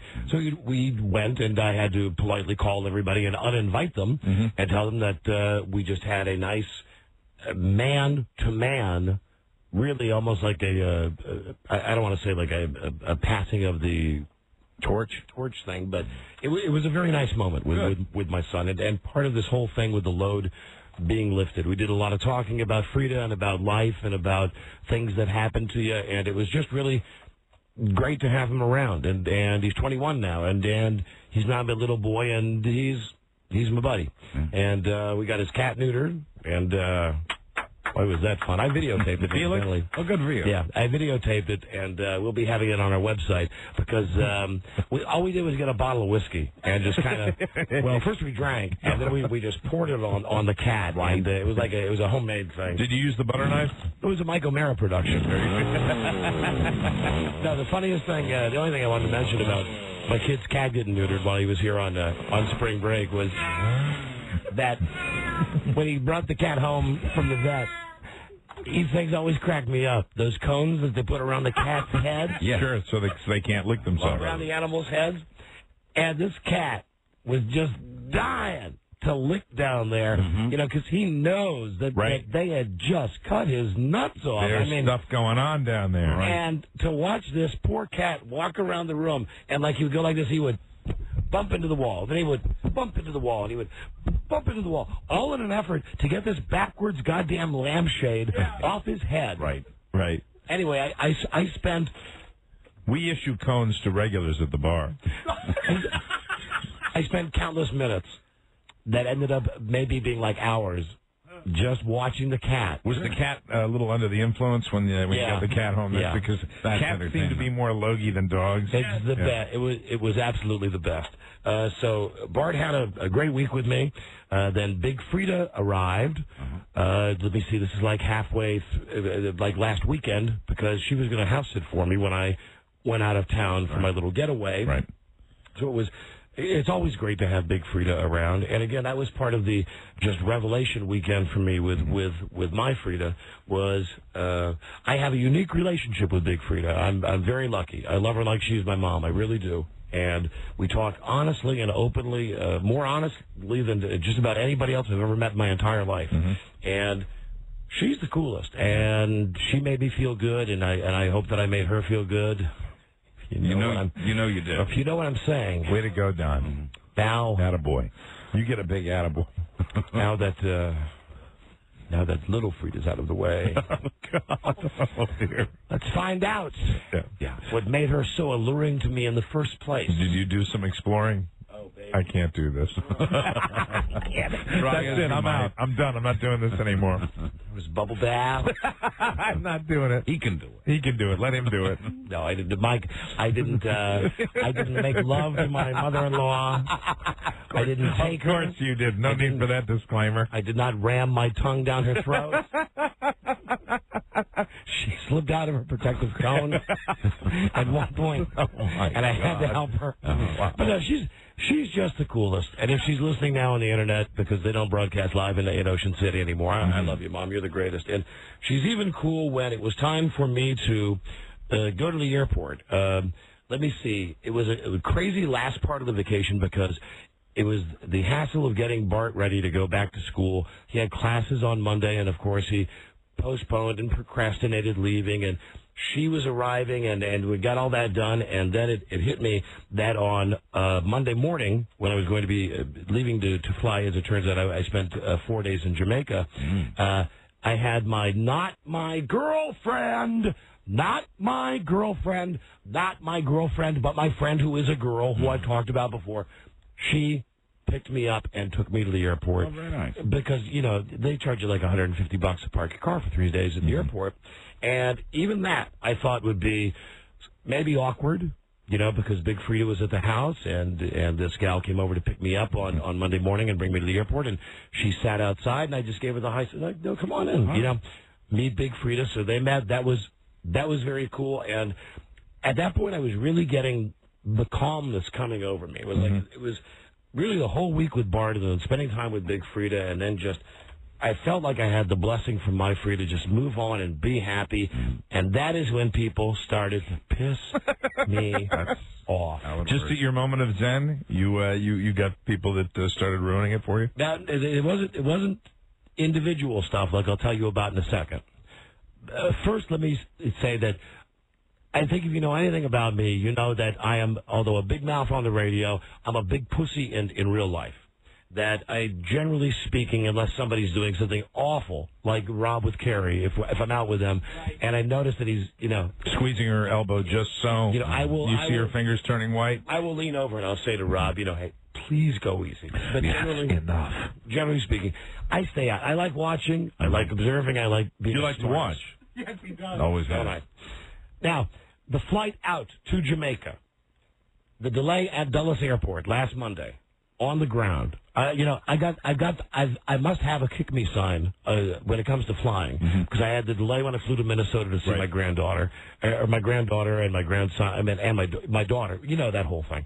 The delay was 2 hours and 45 minutes waiting to go to Jamaica because... Wait, after you got on the plane? Yeah, we got on the plane, and then the guy said some light came on, and then after an hour and 15 minutes, I said, we can't fix the plane, so we're going to have to push the plane back up, and then everybody's going to have to run from gate, B3 to gate C8.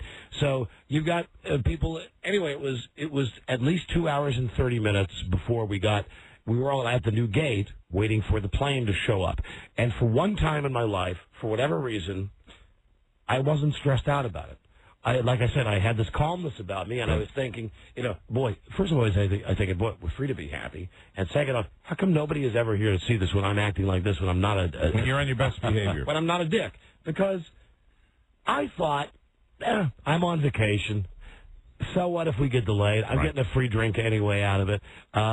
Some guy, when they moved us to gate C8 or whatever, the plane had just arrived and they were cleaning it up, and people were very fried and ready to get on the plane because now it's a 2-hour and 45-minute wait to get on this plane. People are connecting flights. Some jerk that was drunk walked up to the stewardess who was standing, we were still at the area where you're waiting to board, and said, his words, "When is this effing plane going to effing leave? You know, I've got effing stuff to do." And she said, "Well, as you can see, the plane is right there, and we'll be leaving as soon as we can." And he said, "Well, I would just effing appreciate it if we wouldn't have to effing wait for the effing plane." And then it was a two-pronged attack. And actually, as you can see on the United Airlines, which has kind of been, I spilled a drink on it, but I was writing notes. I attacked him first visually, then verbally. So you gave him the evil eye. I gave him the hairy eyeball. Very effective. I gave him the eye, and then he wouldn't stop. And then I walked up and I said, "Excuse me, is there a problem here?" And the guy turned around. Now, when Don does that, I should point out to everybody, you use the same body language as the manager of the All-American Burger in Fast Times at Ridgemont High. Don't you hold your hands behind your back and lean forward and go, "Excuse me, is there a problem here?" Now, you just got to know that I am the biggest pussy in the world, and that I would never want to get in a fight with anybody, really. I'm sure I'd get my ass kicked. But it's like everybody had been waiting, and for whatever reason, this guy was just really ragging on this waitress, this stewardess, and it's not her fault. So I walked up and said, "Excuse me, is there a problem?" And then this is all it took. All I had to do was say, "Is there a problem?" And Mr. Big, blowing your boozy breath in my face, he backs down like this. Next thing you know, guess what? If I wanted to, I can get laid with the Golden Girls. Because all of the waitresses on this flight, and they laughed when I called them waitresses. Right.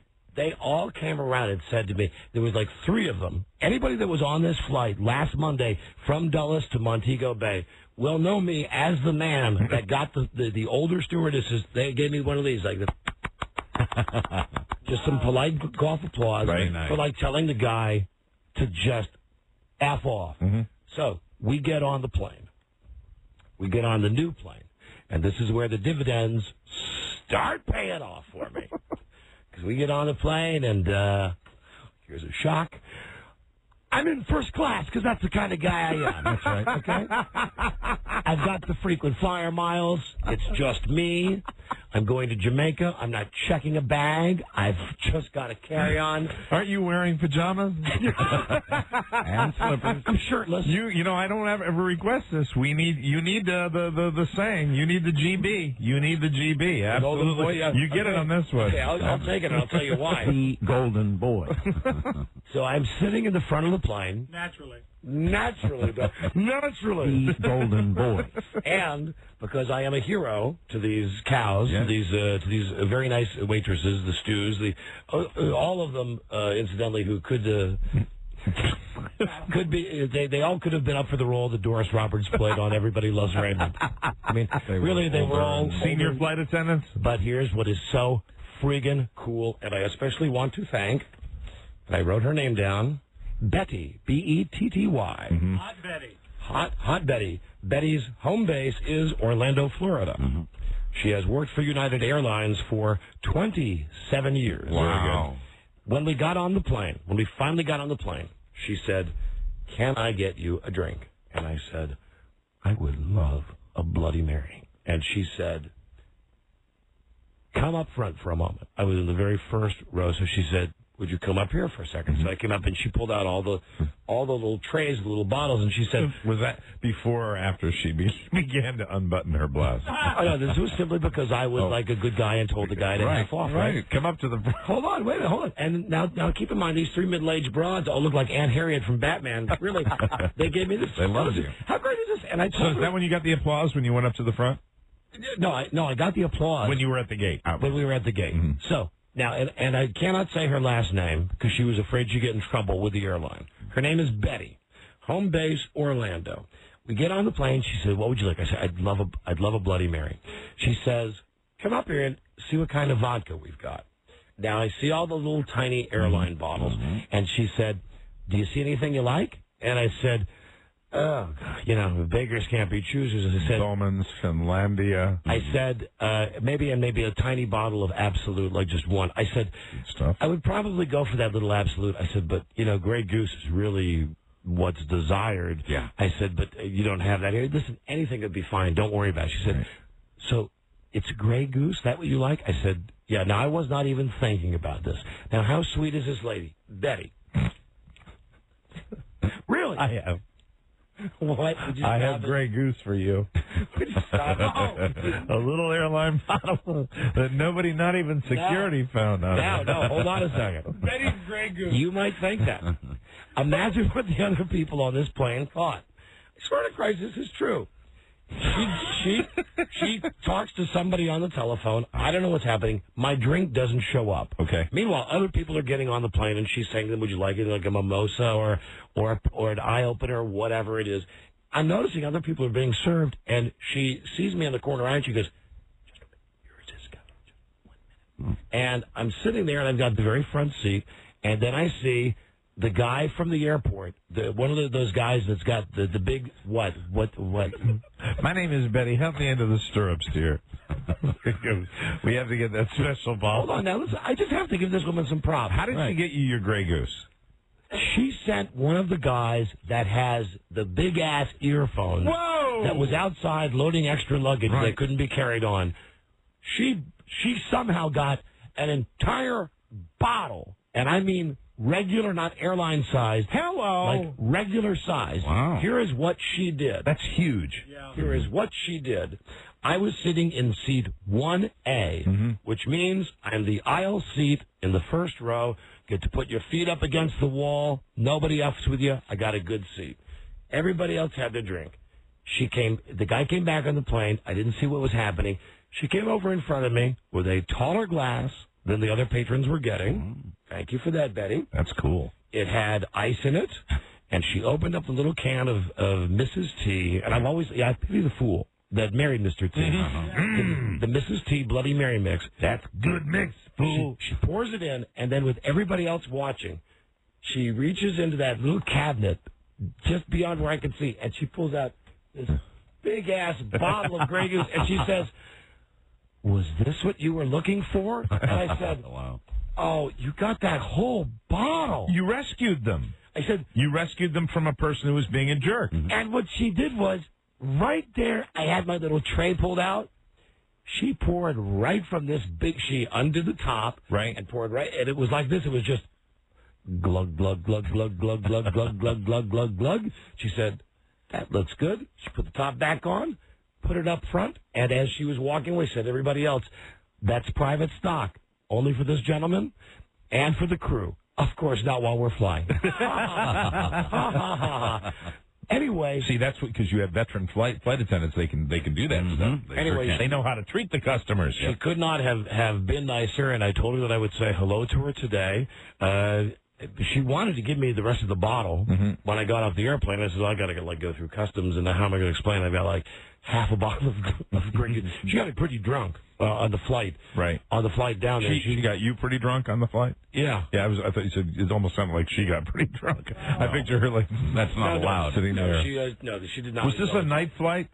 No, it was supposed to leave at 9 a.m. and so it's the middle of the day. It didn't end up leaving until like 1:15. I was going to say the night flights, when the booze is flowing. So I get there, and now again, could I have an extra blanket, please? I'm in a good mood. I am in a good mood because I've done a good deed, and I got some free booze. Rewarded for it. I made this lady Betty very happy. We'll break now, and when we come back, the people that pissed me off the most. Oh, good. And including personal one-on-one, not like random, like the guy that was cussing, or the people that I won't tell you about, the bad parents that I saw with the timeout kid. There was one couple. I'm sitting there at a table one night having dinner by myself, and there's a family sitting next to me. It's a mom, a dad, and a little boy about 4. And the mom and the dad are just such a-holes that they're arguing at the table. Like, this is a public place in front of everybody. And the kid has to come over between them and go, Mommy, Daddy, time out. No. Time out. Well, like, that's not good. Jesus, you ass. You know, fortunately, I was just bombed. The kid really shouldn't do that. I was just... you said, is there a problem here? Just bombed, so I just let it go. But I hate it when kids behave like that. Those are not... Listen, let me just tell you... If Mommy and Daddy are fighting, sit in your seat. That's right, be quiet.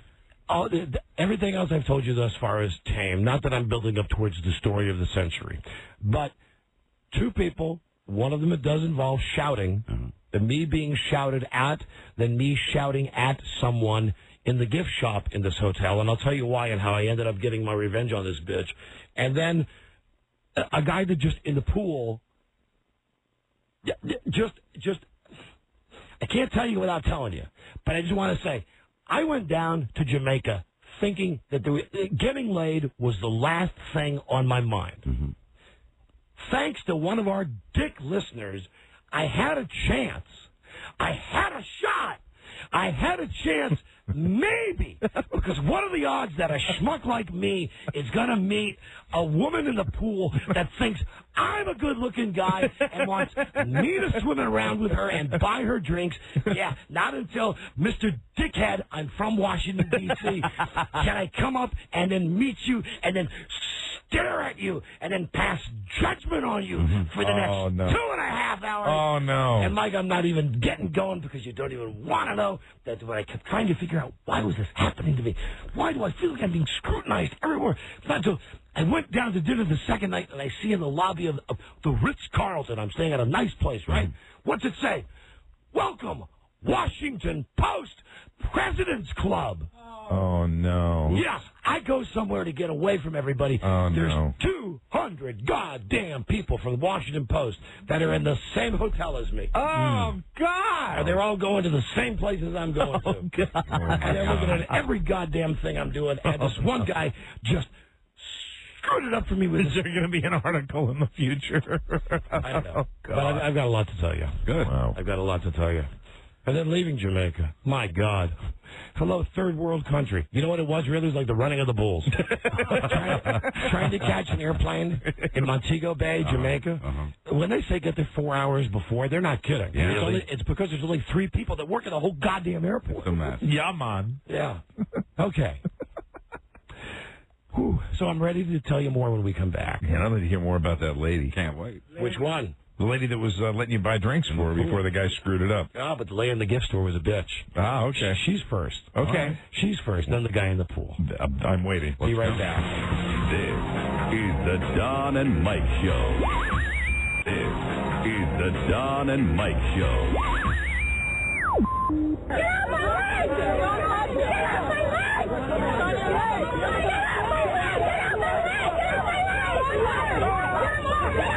The Don and Mike Show. You can call Don and Mike anytime from anywhere in America. 877-365-3636. They're ready to believe you. You want to discuss now? My favorite color? And now, because there's nothing else on, the Don and Mike Show. Right. Bam, bam, bam, bam. Great snare drum on this song. I was just looking at the internet. Hey, that guy at DCR TV, really. Hey, dude, and I'm going to stop obsessing on it, and I know that you like all the hits you get, so you're welcome in advance. Again, my only complaint with your website is when you have people like Jim Farley, who's the program director of the news station, one of these guys that wins Marconi awards, if it means anything, and then prints a press release about how great he is. Right. Him or Bennett Zier, other radio guys, feeding you ratings information that's not actual. Right. That's not factual. That's my bitch with DCR TV. Legitimate. So go ahead and write Dave that it's my monthly tirade about your site. That's really my only complaint. But as always, thank you for listening. Yeah. Now, yes, we appreciate that. Now, here we go. I'm at the resort in Jamaica. A real nice place. Like I said, load, lifted, feeling good. Right. it's the very first night I'm there. I go into the bar, have a drink, have a Cuban cigar, legal in Jamaica. Love it. Go into the gift shop. Think, well, let me see. I can buy stuff for the grandkids. Mm-hmm. Maybe I'll get like a Bob Marley, something or other for Bart, something for Buzz. Mm-hmm. They had like candle. Buzz, I didn't get any of that because, I'm paranoid about that. I didn't get you anything either. I think the candles were made with hemp. Even though they're selling them at a way too expensive place. Welcome to Jamaica. So I was in the gift shop and I was looking around and everything was incredibly overpriced. And it ended up being just me and one woman. And she was way across the store looking at some T-shirts. And the woman that was, no, don't get at the sexy music. It didn't go there? No, it didn't go there. I misread you. Here's where I tried to help. My first night in Jamaica. It's just, this woman will land the gift shop. And she's looking at the T-shirts. And she's this far away. She's like 20 feet away from you? She says, I'll take 2 of these in a medium, and if you've got one of these in a large, my room is 2320, and the name is Thomason. Thomm. So she barks this across the room to the clerk? ASON. And again, the clerk even says, what was the room? I mean, louder. Right here from across. 2320. What was that sound? That was my stomach. Gurgling. That was a growling in my stomach. Did you hear that? I heard the gurgling. Yes. That was from too many donuts last night. That's right. So those were the holes. I say to the woman, I walk up to the woman. Speaking of holes, I walk up to this. You walk up to the woman who's yelling across the room, and I say to her, hey, listen, far be it from me to give anybody advice because I've made plenty of mistakes, but I found that it's best when you're in a place like this, don't be yelling your room and name number, your room number and your name across the room because someone could take that information. And for instance, when you go to the bar, they don't ask for ID. They don't ask for any kind of They just ask you for your name and room number. Right, because they figure if you're there, if you're hiding behind the 8 feet tall fences and the barbed wire, they keep you away from everything that's bad in Jamaica. Right. Yeah. So as long as you're in this safe sanctuary, like behind the walls with the cut glass on top of them. Right. As long as you're in there, you're safe. So you walk around this place. You don't carry any cash. You just sign everything in your room. I said, someone who was unscrupulous around the con, what they would do is they would hear that, and then when you leave, you'd check out, and there would be a lot of stuff on your bill. Now, I approached her just as friendly as could be. She then said to me, as her voice elevated back to the level when she was yelling at the woman, she said, and exactly what kind of person would know that to begin with? Oh my God. Unless it was someone who perhaps has done this before. Wow. And I said, lady, I am just trying to be helpful. I don't need your help. As a matter of fact, maybe I should call in the manager. I don't appreciate... And I went, okay, whatever. I walked away. Now, I saw her in the 4 days that I was in Jamaica. I saw this lady maybe twice more. Okay. And every time... And in a way, you were strangely attracted to her. Oh, no. Not in... I mean... No, I'm kidding. Not a nice I know, I'm just joking. No. I'd see her, and now she really embarrassed me because, I mean, she started screaming at me, and I was trying to do this bitch a favor. So what happened was, the second day, then when I saw her the next day, I was sitting at the pool, and she walked by, and she saw it was me, and she was with some friends, and I know that they were doing when they walked by. I said, hi, ladies. You're giving like a touch of the brim of the baseball cap that I had on. I know they're saying about me. So I swear to God, you know what I did? For the next 3 days, at least twice a day when I got a drink, I charged it to 2332. And if she wants to come back after me, good luck, you stupid bitch. Yeah. Good luck, you stupid bitch. Those are right. And I'm talking, I went to the bar where it was not cheap, where if you ordered a double vodka with cranberry juice, I'm not kidding, $28. Whoa! Ouch. And you know what I did? I tipped generously. Of course you did. That's great. What kind of guy you are. And I even did it, even after I checked out of the hotel, I was waiting for the shuttle to take me to the airport, And I was just sitting in the hotel bar, like at 1 o'clock on Friday afternoon. Right. And all the waiters and stuff, and the bar guys had gotten to know me. There's a shock. Right. So they're like, oh, did you check out of your room, man? I said, yeah. And the guy was nice enough. He said, hey, this one's on the house. I said, no, you know what? This one's on a friend of mine. I said, and I'm going to leave you a big, big tip, but you can't say it was me. So I ordered one last drink, and I tipped the guy $50. Brilliant. So I'm pretty sure that during the 3 days after she yelled at me, I charged maybe $100 worth of drinks to her room. And listen, when I told you I had this revelation, it's like, this is what I'm feeling now. I don't care how bad that makes me look. That lady really pissed me off. And then the next day, I was really being as charming as I could be. Right. Good morning, ladies. Yes. And she gave me a look like, F you. And right away, I think, I know what this means, 2332. Double vodka. I called the guy over and I said, you know what? That Appleton rum thing you had, the pineapple juice. Oh, that's good. I'll take one of those. It's a big fancy one. Yeah. With all the different liquors in it. Absolutely. Go for it. But wait, this is but this is secondary compared to what happens to me next. I'm in the pool. Now, I'm in Jamaica by myself. And let's face it, you've seen my picture on the internet. I ain't George Clooney, okay?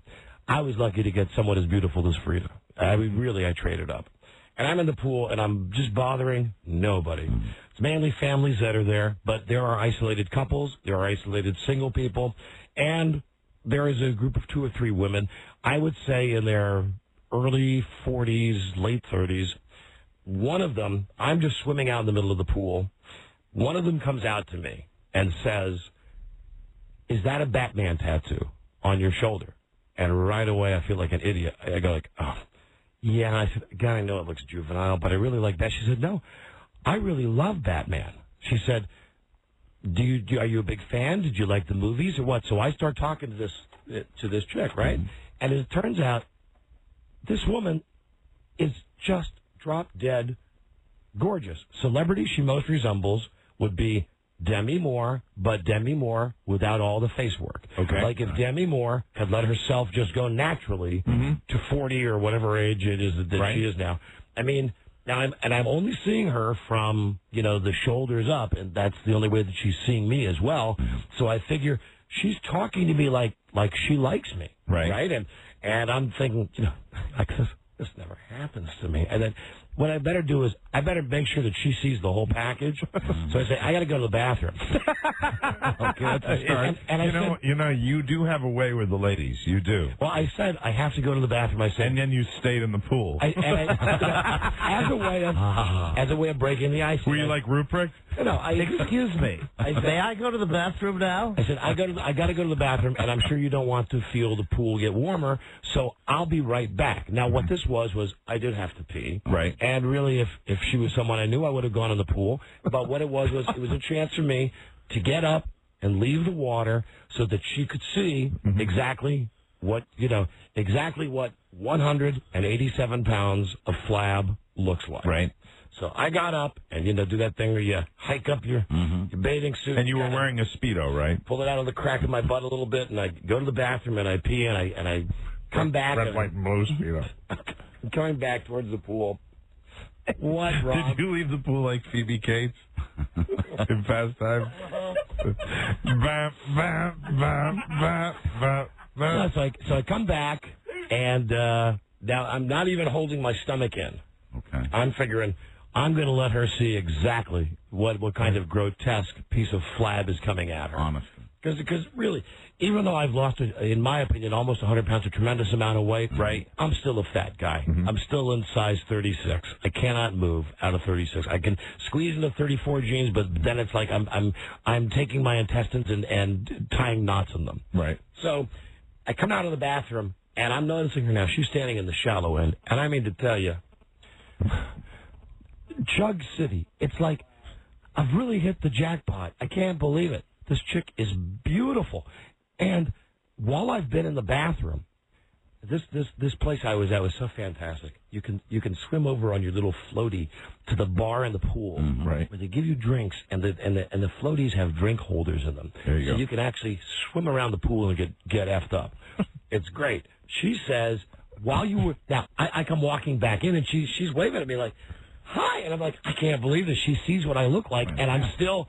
So I come over, and she said, "I ordered us a couple of drinks. The waiter's going, and a waiter swims out and brings you the drinks." She said, "And I got a floaty. I thought that we could put our drinks in because it had two cup holders at the beginning." And she said, "Maybe if you wouldn't mind, you could, I could lay on this, and you could pull me around and maybe like put some water on my back." And I'm thinking like, oh my God, I swear to God, this never happens to me.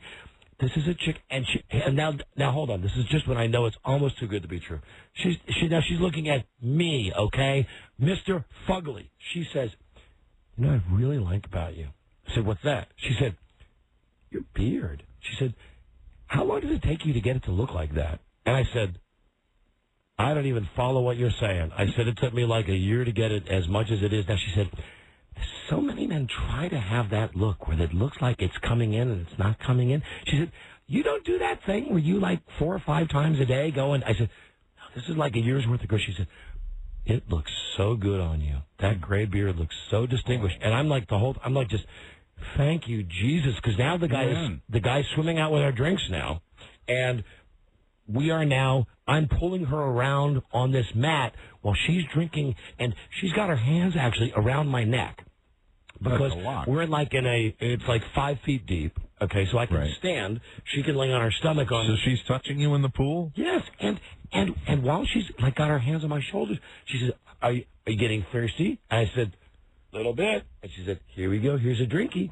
So she would reach and actually put the cup in front of my mouth, and I would drink out of the straw, whatever this concoction was we're having.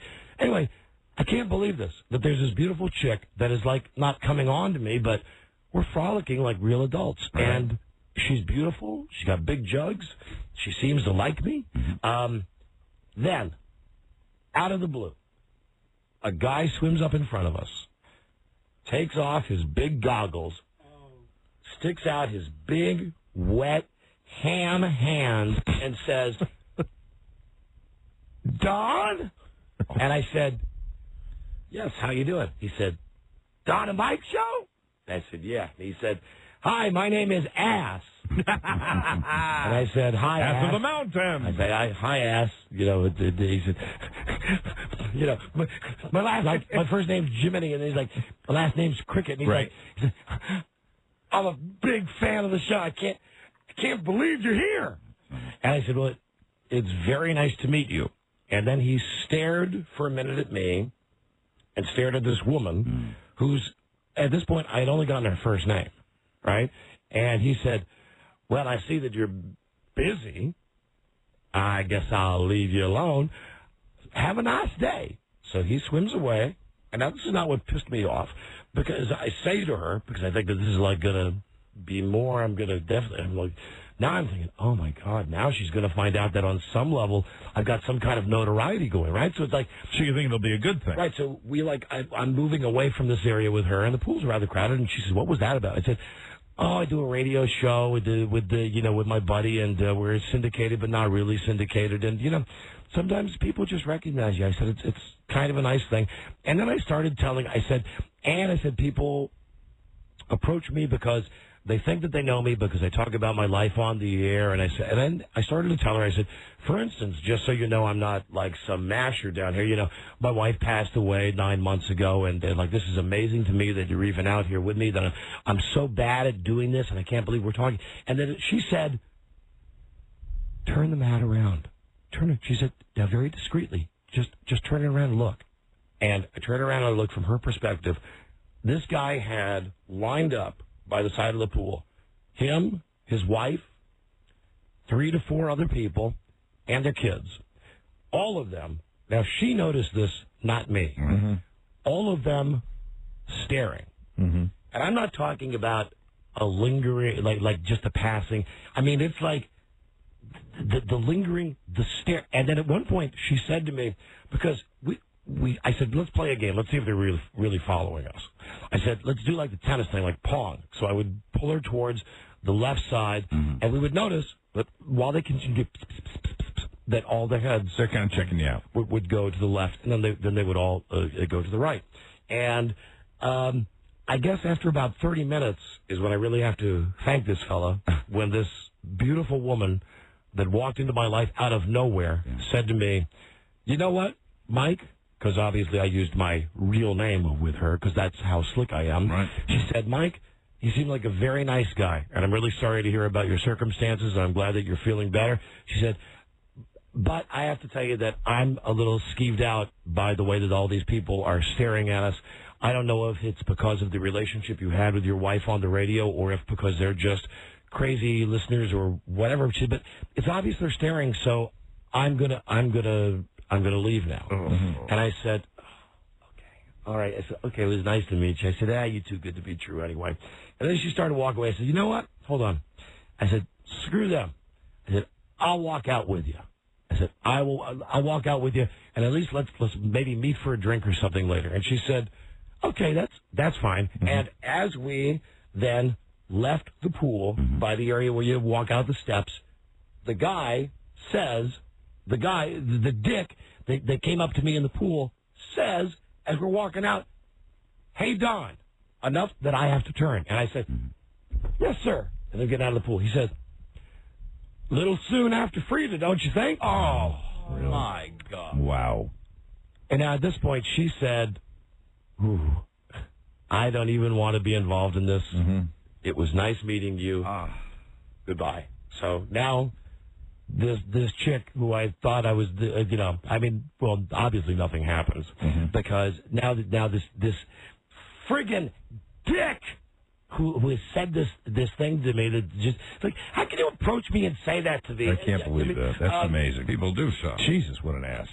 So anyway, and as it turns out, the guy that said it wasn't even the original guy. He was a friend of the original guy. Part of the group. Because word had spread. And then, so I left the pool, and it was like, God damn, I'm pissed at that guy. Oh, they must have been drunk. I'm pissed at that guy. I'm so pissed at that guy, and I'm never going to see that girl again. Well, then it's that night. It's that very night, and I go downstairs, and I go to the bar, and she's not sitting there with those two other women. And I think, okay, I'm going to try again. So I walk up and I say, ladies, hi, it's me, Mr. Famous. I said, hey, I'm pretty sure that things... And I swear on Freda's grave, just as I'm talking to her, some other guy walks up and says, hey, Don, from Don and Mike, right? Now, this is a very nice guy. So it's just kind of like because of the group that was there. Now, at this point, I didn't know that the poster was there, right? Right. So now I've approached this woman for a second time. And within like 30 seconds, some guy taps me on the shoulder, and unlike the other guy, this guy's very cool. He just says, hey, I just want to say I'm a big fan, been a big listener. It's nice to meet you. I said, it's very nice to meet you. And he walks away, and she says, you must be much more famous than you were letting on. I said, really? This never happens. And she said, well, I just got to say, you're a very sweet guy. And this is where I got the big blow off. Yeah. She said, no, you're a very sweet guy. You're very nice. But I don't, everywhere you go, she says, it's been twice now, and people are like coming up to you, and obviously you're uncomfortable with it, and I'm uncomfortable with it, so, maybe I'll see you around the pool. So it's like, so I'm leaving the pool. It's like, I'm just walking around going like, Jesus Christ, God, I was feeling so much better, and I'm thinking, how can this be? How come we don't have like a 100 share on the ratings? Really, no, that's what I think. I can't go to Jamaica without goddamn people like commenting on my life and saying hello to me. Not that was a bad thing, but right. It's a good thing in most circumstances. It was at that moment, as I walked past the sign, that I saw Washington Post President's Club. Now, what is that? Yeah. Did you find out what that was? Yes, I did. What was it? It doesn't sound good. No. Every ass that works at the Post that's ever written anything bad about us got a free trip to Jamaica. No, it had nothing to do with us. I don't know what it was. It was. They probably can't. From the behavior, they're probably the guys that deliver the paper. When I asked at the front desk, they said that it had something to do with sales circulation. That it was that type of group, but. I realized right away that I said at the front desk, I said, how many? They said, maybe 200. So if they're connected, which they probably were, it spread like a little wildfire. Right. So that just, I thought, boy, oh boy. And you never saw her again? Yeah, I saw her again, but then I was just like, Joe Pussy. Like just waved at her? No, I didn't wave at her. I walked away from her. Oh, yeah. Walked away. That's what a pussy I am. Right. Like the third day. I was just walking around doing nothing really, walking around just having a drink, and and I saw her, and it's like, I do that thing. Where's Mr. Rourke to straighten everything out? I do that thing where you just go, oh no, because it was that awkward. Hope she didn't see. But I'm telling you. But for a minute, so you had that opportunity. There was that moment. Listen, that moment in the pool where if nothing had been messed up, if somebody screwed your karma up, that's what it sounds like to me. Yeah, because I'm telling you, this chick was. I mean, she was it. She, you always read about that like in Penthouse. I mean, I'm telling you. So she was drunk. Mike. Yes, absolutely. It's bombed. Drunk. And then that guy kind of sobered her up, though. That's it. No, she was, gosh, she was beautiful. Really? Wow. You never got even, no info, huh? No, because I hid. I hid, and then I ordered drinks from that other lady's place. She pissed me off, too. And then, listen, just last thing I'll tell you about Jamaica. It's a wonderful island. I like it. I've been there with Freda. I like going by myself. I had a really good time. Good luck leaving. Let me say that to you. Good luck leaving. How many was the total time commitment getting from like your hotel to getting to sitting on the airplane? The plane left at 4 p.m. and they said it'd be wise to leave the hotel at 11:15. Wow. Yeah. And I said, "You're out of your mind." And the guy at the hotel said, I said, "But I'm flying first class." Mm-hmm. I said, "There should be a special line because I'm flying like Vegas first class." And as it turns out, there is a special line which is totally disregarded. When you get to the airport in Jamaica, there are, and I counted, there were over 100 people that were in line with all of their baggage and everything, waiting to take flights out. There is one runway, only one runway, and behind the counter, 3 people working. Right. 3 people working, and there's a lot of people that were getting pissed. Like, as the hour turned into an hour 15, an hour 20, and the line had not moved at all. And the problem was there were these 4 extras from, like, I Know What You Did Last Summer. These 4 punk asses that, for whatever reason, first off, they're standing in the first class line, which is pissing me off because they're not in first class. But I understand that at this point it's like a third world country, and it's like, okay, there's no such thing as class for anybody. It's just, it's first come, first serve. It's Call me when you have no class. It's the law of the jungle, and I'm fine with that, except, well, I got a break, except to say it pissed me off that they were just saying, like, oh my God, the paper tickets don't seem to match up with the computer tickets, so, like, we don't even know what's happening. And meanwhile, there are guys behind me who are should have ripped their shirts open. They would have been just like Midnight Express. There are guys behind me who are much more type A than I am, who are saying stuff like, excuse me, ma'am, but I am in the premier class, and my plane This is just to check in to get on the plane. Yes, my plane leaves in 48 minutes, and I'm afraid that I must be. And she says, listen, man, you got to go all the way back to the end of the line, man. Now, keep in mind, the line goes out the airport. Yeah. Oh, no. Goes out of the airport,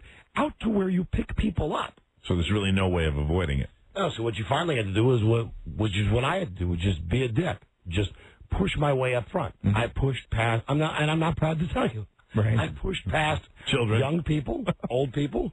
Yes, and children. Excuse me? And children. Nervous waiter, hot coffee, coming through. I finally just got right up front and I said, hi, I'm going to be your Mr. Nope, no problem at all. Here's my ticket. I have no bags to check. Get me on this plane. Bingo. You didn't have any bags? No. I just had a carry-on. Oh, cool. It was just me. Just single me, man. Sure, yeah, man. No one to impress. I didn't even bring a pair of long pants with me. That's very cool. Very, very cool. I didn't get laid. And she was. But you came close. I think I could have. I really think I could. I mean, if you'd worked it a little more. I think I could have got her. That sucks. I think it could have gotten her. That's it. And and then the last thing I was just going to tell you that I mentioned this before. I'm just so proud of my son that on his 21st birthday. It's funny. I talked to him a couple of times, including, I guess, the last time on his actual birthday at about 10 o'clock at night. And here's how the conversation went. I call him up. And he sees it's me, and he picks up the phone, and he goes, hello, Papa! And I said, hey, bud, how you doing? He said, he was just screaming in a bar, said, I'm doing great. I've got a designated DD. Right. He said, things are great. Blah, blah, blah. I'm having a good time. Okay. Love you, Dad. Yeah, okay, bye-bye, bye-bye. Next day, I get the call in like 2 in the afternoon. I go, hello? I see it's him. I go, hey, what's happening? He says, hey, Dad. Did you call me last night? I I said, yeah, I called you. You were at the Tiger Paw, whatever the bar is. I said, don't you remember? He said, no, I don't remember anything. I said, how was your 21st birthday? He said, oh, Dad, it was so great. I fell down the street right on my face. Oh no. No serious injuries, I hope. I said, are you okay? He said, yeah, I'm fine.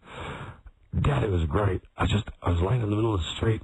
All my friends were laughing, and people were saying, what's going on? And I said, I'm 21. That's it. Well, you know, you only turned 21 once. So that's a burden lifted as well, you know, that he's out there. And anyway, that's my vacation. But, you know, I could have gotten laid maybe. But it sounded like you had a good vacation. I'm going to go to the Ritz in Jamaica, room 2332. Charge. And the continue to charge on name is Thomason. If you know anybody over there right now, they're not leaving until Wednesday. You got people getting tickets right now. They're going to fly down there. Maybe you'll just want to call their room. Just ask for the Thomasons. That's right. Just call the Ritz-Carlton Jamaica and ask for the Thomasons. Wonderful. There you go. Now, that's all I have. Mike. Yes. Mike. I went on vacation, too. You did. Mm-hmm. And you took your gal pal and you went to Florida. Yeah, I love it down there. I get my 3 favorite things in the whole wide world, which are golf, baseball, and, well, not necessarily in that order. I used to include fishing. I'm not including fishing anymore. Huh. Because I don't think I'm ever going fishing again. I had 2 fishing trips. Okay. One I didn't make and one I did make. And both experiences were less than satisfactory. As a matter of fact, you might say they sucked. They really, really sucked. Mm. And I went into the bowels of the redneck world deeper than I have ever gone. You know me. I've always considered myself the Connecticut Yankee redneck, right? Deeper than like a Thursday night at your bar? Yeah, absolutely. Far deeper, not even anything close. Look around cafe. You take the biggest redneck bar I've ever been to in this area, multiply it by 50. That would be O'Mara's. That's right. There's the plug for you, the way Mike. I have to get a plug. I'll get it that way. That's good. That's the first one of, since we've come back. Thank O'Mara's you. Show Bar. It was, now stop it! Show Bar. No, used to be. Not anymore. Not anymore. We changed it. I didn't say Oplus time. You can't. You're terrible. You just start right again. But the new you, so I guess I'll tolerate it. It's the old me. It's the old, yes. It's the old me. It's the old you. It's the old me, but it's the new me. But that was the story, the main story of my vacation. Okay, if anybody's ever been, the area that I went to, even the name should say a lot. I wanted to go bass fishing, and it's Lake Okeechobee. Okeechobee. Mm-hmm. Come on, squeal. Squeal like a pig. It's an Indian word for redneck. Squeal real loud. It was disturbing. And instead of making the situation better, I made it a lot worse. Oh, no. Did you really? Yeah. I compensated for my discomfort by making everyone else feel uncomfortable. Hey, there you go. And you know how that works. That's my guy. Yeah. Come on, squeal. Squeal. It's wonderful. Yeah. All right, so we're here this week. Come back. This is what you did in Florida? Yeah. It was delightful. Good time was had by all. I could tell you everything else that went on kind of mundane. No, it was our trip to Lake Okeechobee. Mm. And I want to thank Carla for driving me home. We were going to stay overnight. And you know what Ned had to say? That's what Ned had to say about that. No! Okay, we'll be right back. This is the Don and Mike Show. This is the Don and Mike Show.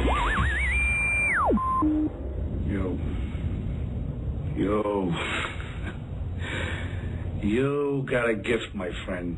You got a gift. Oh, yeah. You saw that there was something that I was trying to do, and you figured that out. That's why you are who you are. God bless you. You got a f***ing gift. No, I don't. Yes, you do. I really don't. Yes, you do. The Don and Mike Show. What do you realize this? Giving lovers. So giving. Don and Mike. What do you realize this? All right, Carmel. Thank you. Hey, Carm. What do you realize this? Hey. All right, guys, we've not talked about The Sopranos tomorrow. And 24 tomorrow. Yes. We all did our jobs and watched The Sopranos in 24 while we were on vacation, yes, right? We did. Yep. And, I also got some help from people because I just was too busy, man. Too busy, so finally I just had to say, just give me the synopsis of 24. Ah, very good. Just tell me the synopsis. All I heard was that Aubrey Raines is not a bad person, No, she's not. Thank God. and that the gas has been released, but Jack might stop it. Jack's going to save the day. All right, Mike, your vacation, please. All right, very quickly. I know we're short on time. You're all right. I wanted to set the table for leaving for vacation. I go to the same place all the time. I go down to Florida and I play golf, and I go to Red Sox games and I fish. That's what I do in that order. Okay, that's the order that it usually is in. And I should say that going down there, fishing is funny. We had a very early flight on Sunday morning to go down.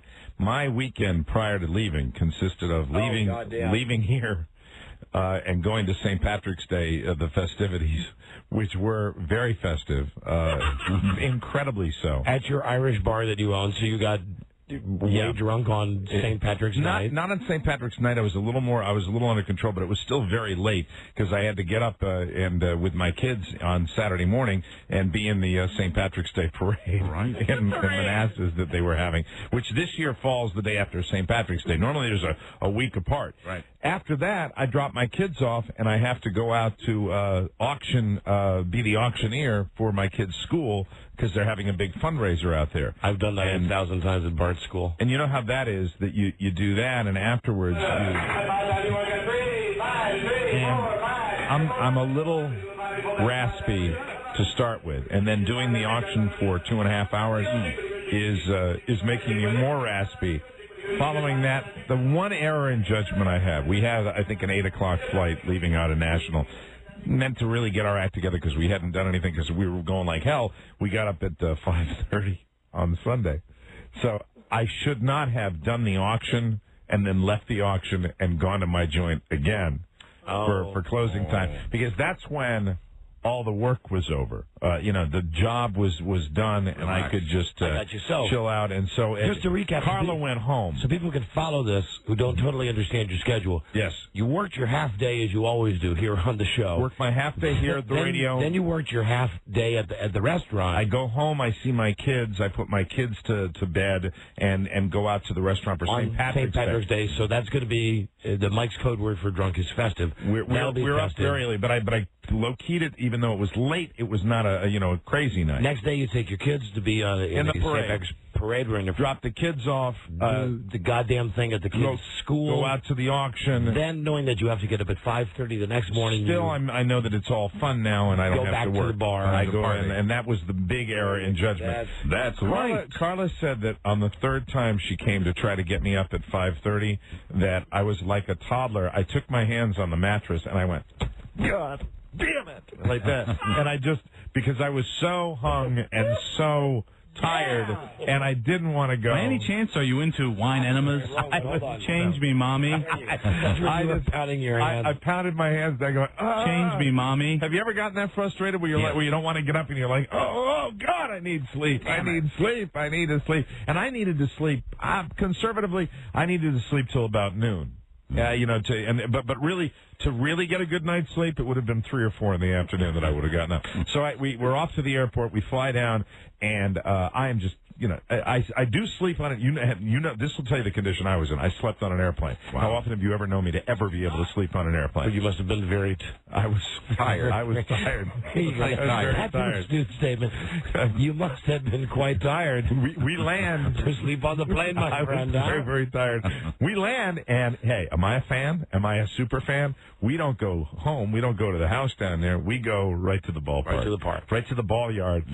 We left and it was 30 degrees. The temperature in Fort Myers, Florida, when we arrived in the middle of the day to go to the baseball game was 86 degrees. You would say to yourself, this is fantastic. That's fantastic. This is what you want. But when we got to the seats and we were in direct sunlight, that is seriously when I think I began to, the outfield began to look like one of those mirages you would see in a movie.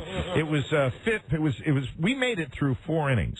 And after 4 innings, I didn't care that I'm the biggest Red Sox fan in the world. I got to go home. I mean, it's insane. And I was driving. Jimmy Fallon wouldn't have done that. In Fever Pitch. I saw that movie on vacation. He would not have done that. No, he was terrible casting. How did your mouth feel at that point? I was just, my whole body, because it was great to be in the warmth, and I wore shorts, and I was freezing when I got on the plane coming down. What are you, a wise ass? I am a wise ass, and I was, the last half mile getting home in Fort Myers I was literally just going, I'm okay, I'm okay, I'm okay. When you're driving. Yeah, and I got home, and then the vacation began in earnest. It was wonderful. Really, the outside, before I tell you my story about my bass fishing trip, I will tell you that the old people down there, first of all, this is nothing new. This is not news. Old people eat early, and so do we. We eat about 5 o'clock dinner down there. That's what you get I'm not dead yet. You get up early and you eat early.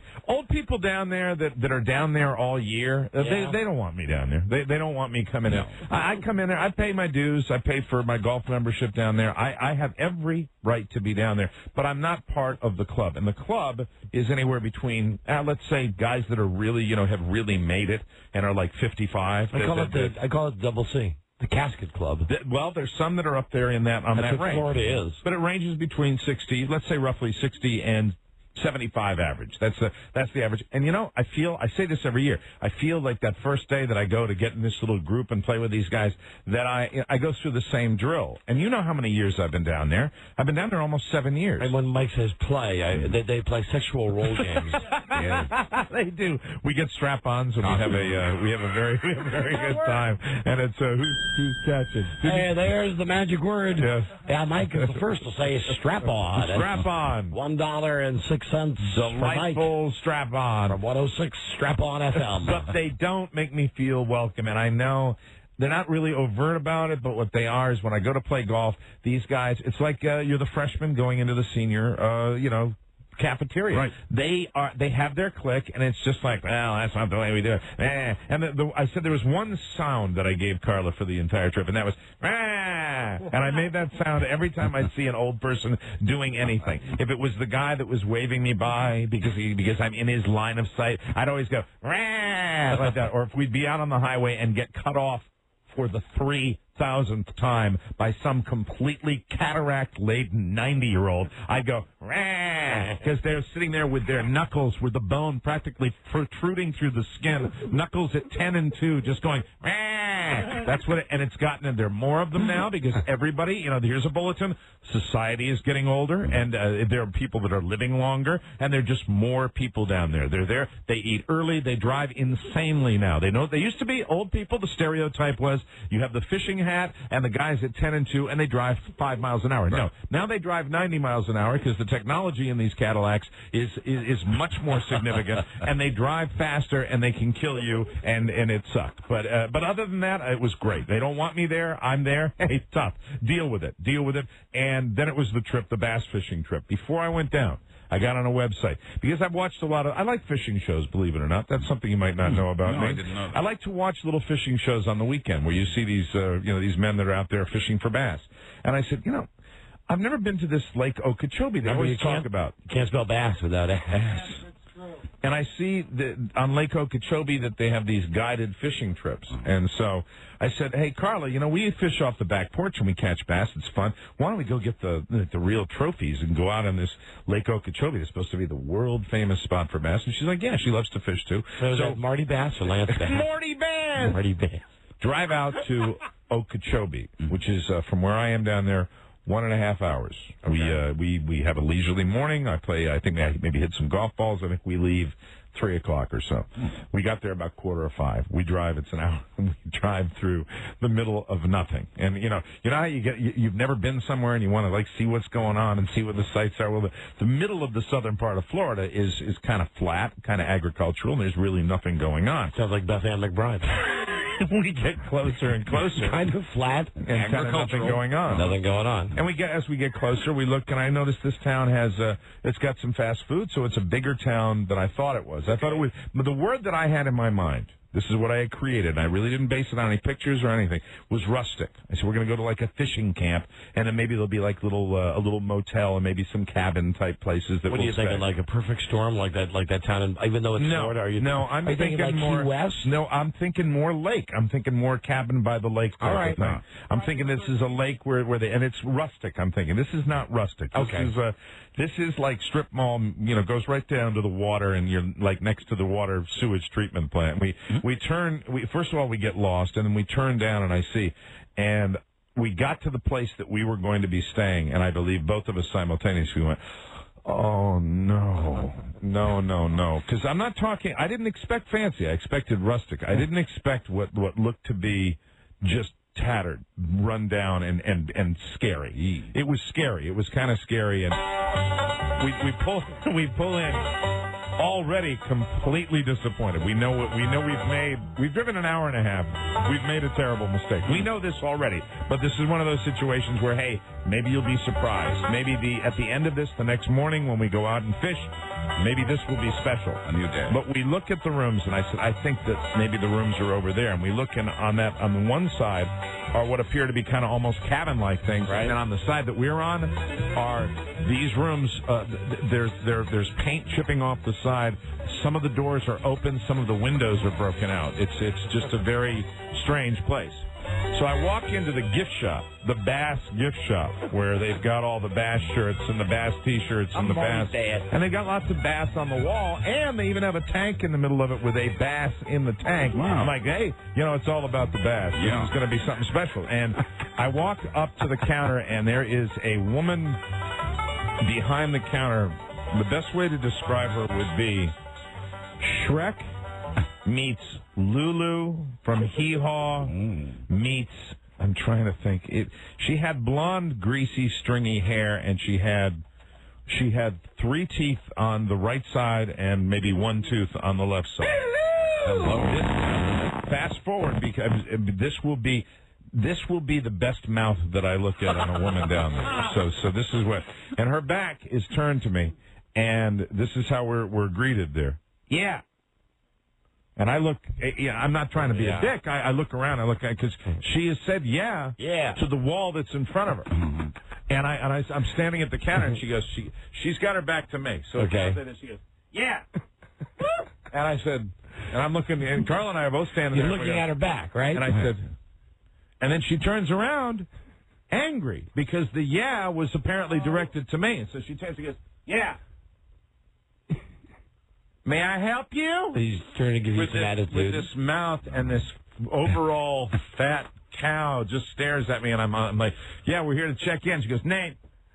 And I'm so lucky. But here's the thing.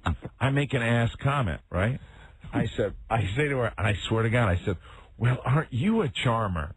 And she says, and all of a sudden, she cracks a grin from ear to ear.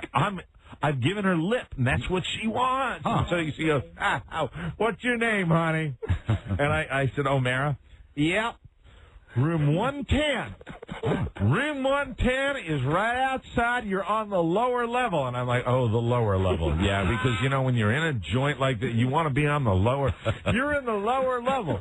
I say to Carla, as she's filling out the paperwork, I said, I asked before, because this is what I do when I check my little vacation schedule. I said, is there a bar at this place? She goes, there's the Tiki Bar. Tiki Bar. Tiki Bar. And I said, I'm not going to the room. Carla says, I'm not going to the room. I said, yeah, we're going to go right to the bar. We'll see. Maybe they have some food. We'll go right to the bar. I said, yes, darling. Yes. And so she gives me a little thing. I fill it out, and we go. We get our little paper cover on our little room thing, and we know what room we're going to be in. And we are in. I think we're like 2 doors down from the one that has the broken window. And so we go out to the Tiki Bar. And I said, there's only, and really, this was my mindset. And you know that I'm a legendary alcoholic anyway. But what I said was, I said this to Carla, and thank God she agreed with me, because we were both in the same situation. I said, the only way this is going to be a good afternoon for us is if we begin drinking right now. Yeah. Otherwise, nothing will happen. And it will be horrible. And so we get there. A woman is sitting at the corner of the bar. There are probably 4 people. There's a woman in between 2 men. The 2 men, I know it's a stereotype, but the 2 men look like they've just come off the set of Deliverance. They're sitting there. And this woman, in her mouth, separated by like 1/8 of an inch, are 4 teeth that stick straight out. Oh. Straight out. You can't, I'm across the bar, and I'm looking at her mouth. I can't take my eyes off her mouth. Goofy because I thought they were goofy too, but you know what? I didn't think they were goofy. I knew they were real. Too bad. I knew they were hers, and it was. I'm not beautiful lady from Chicago. But we sit down, we order some beers, and we start to talk to the local couple. The local couple who will be also the most pleasant, kind of semi-normal people we have, but the guy's a local. And he's talking, he's just one of these good, but like a bass guy. And I'm talking to him, he's telling me all about this stuff.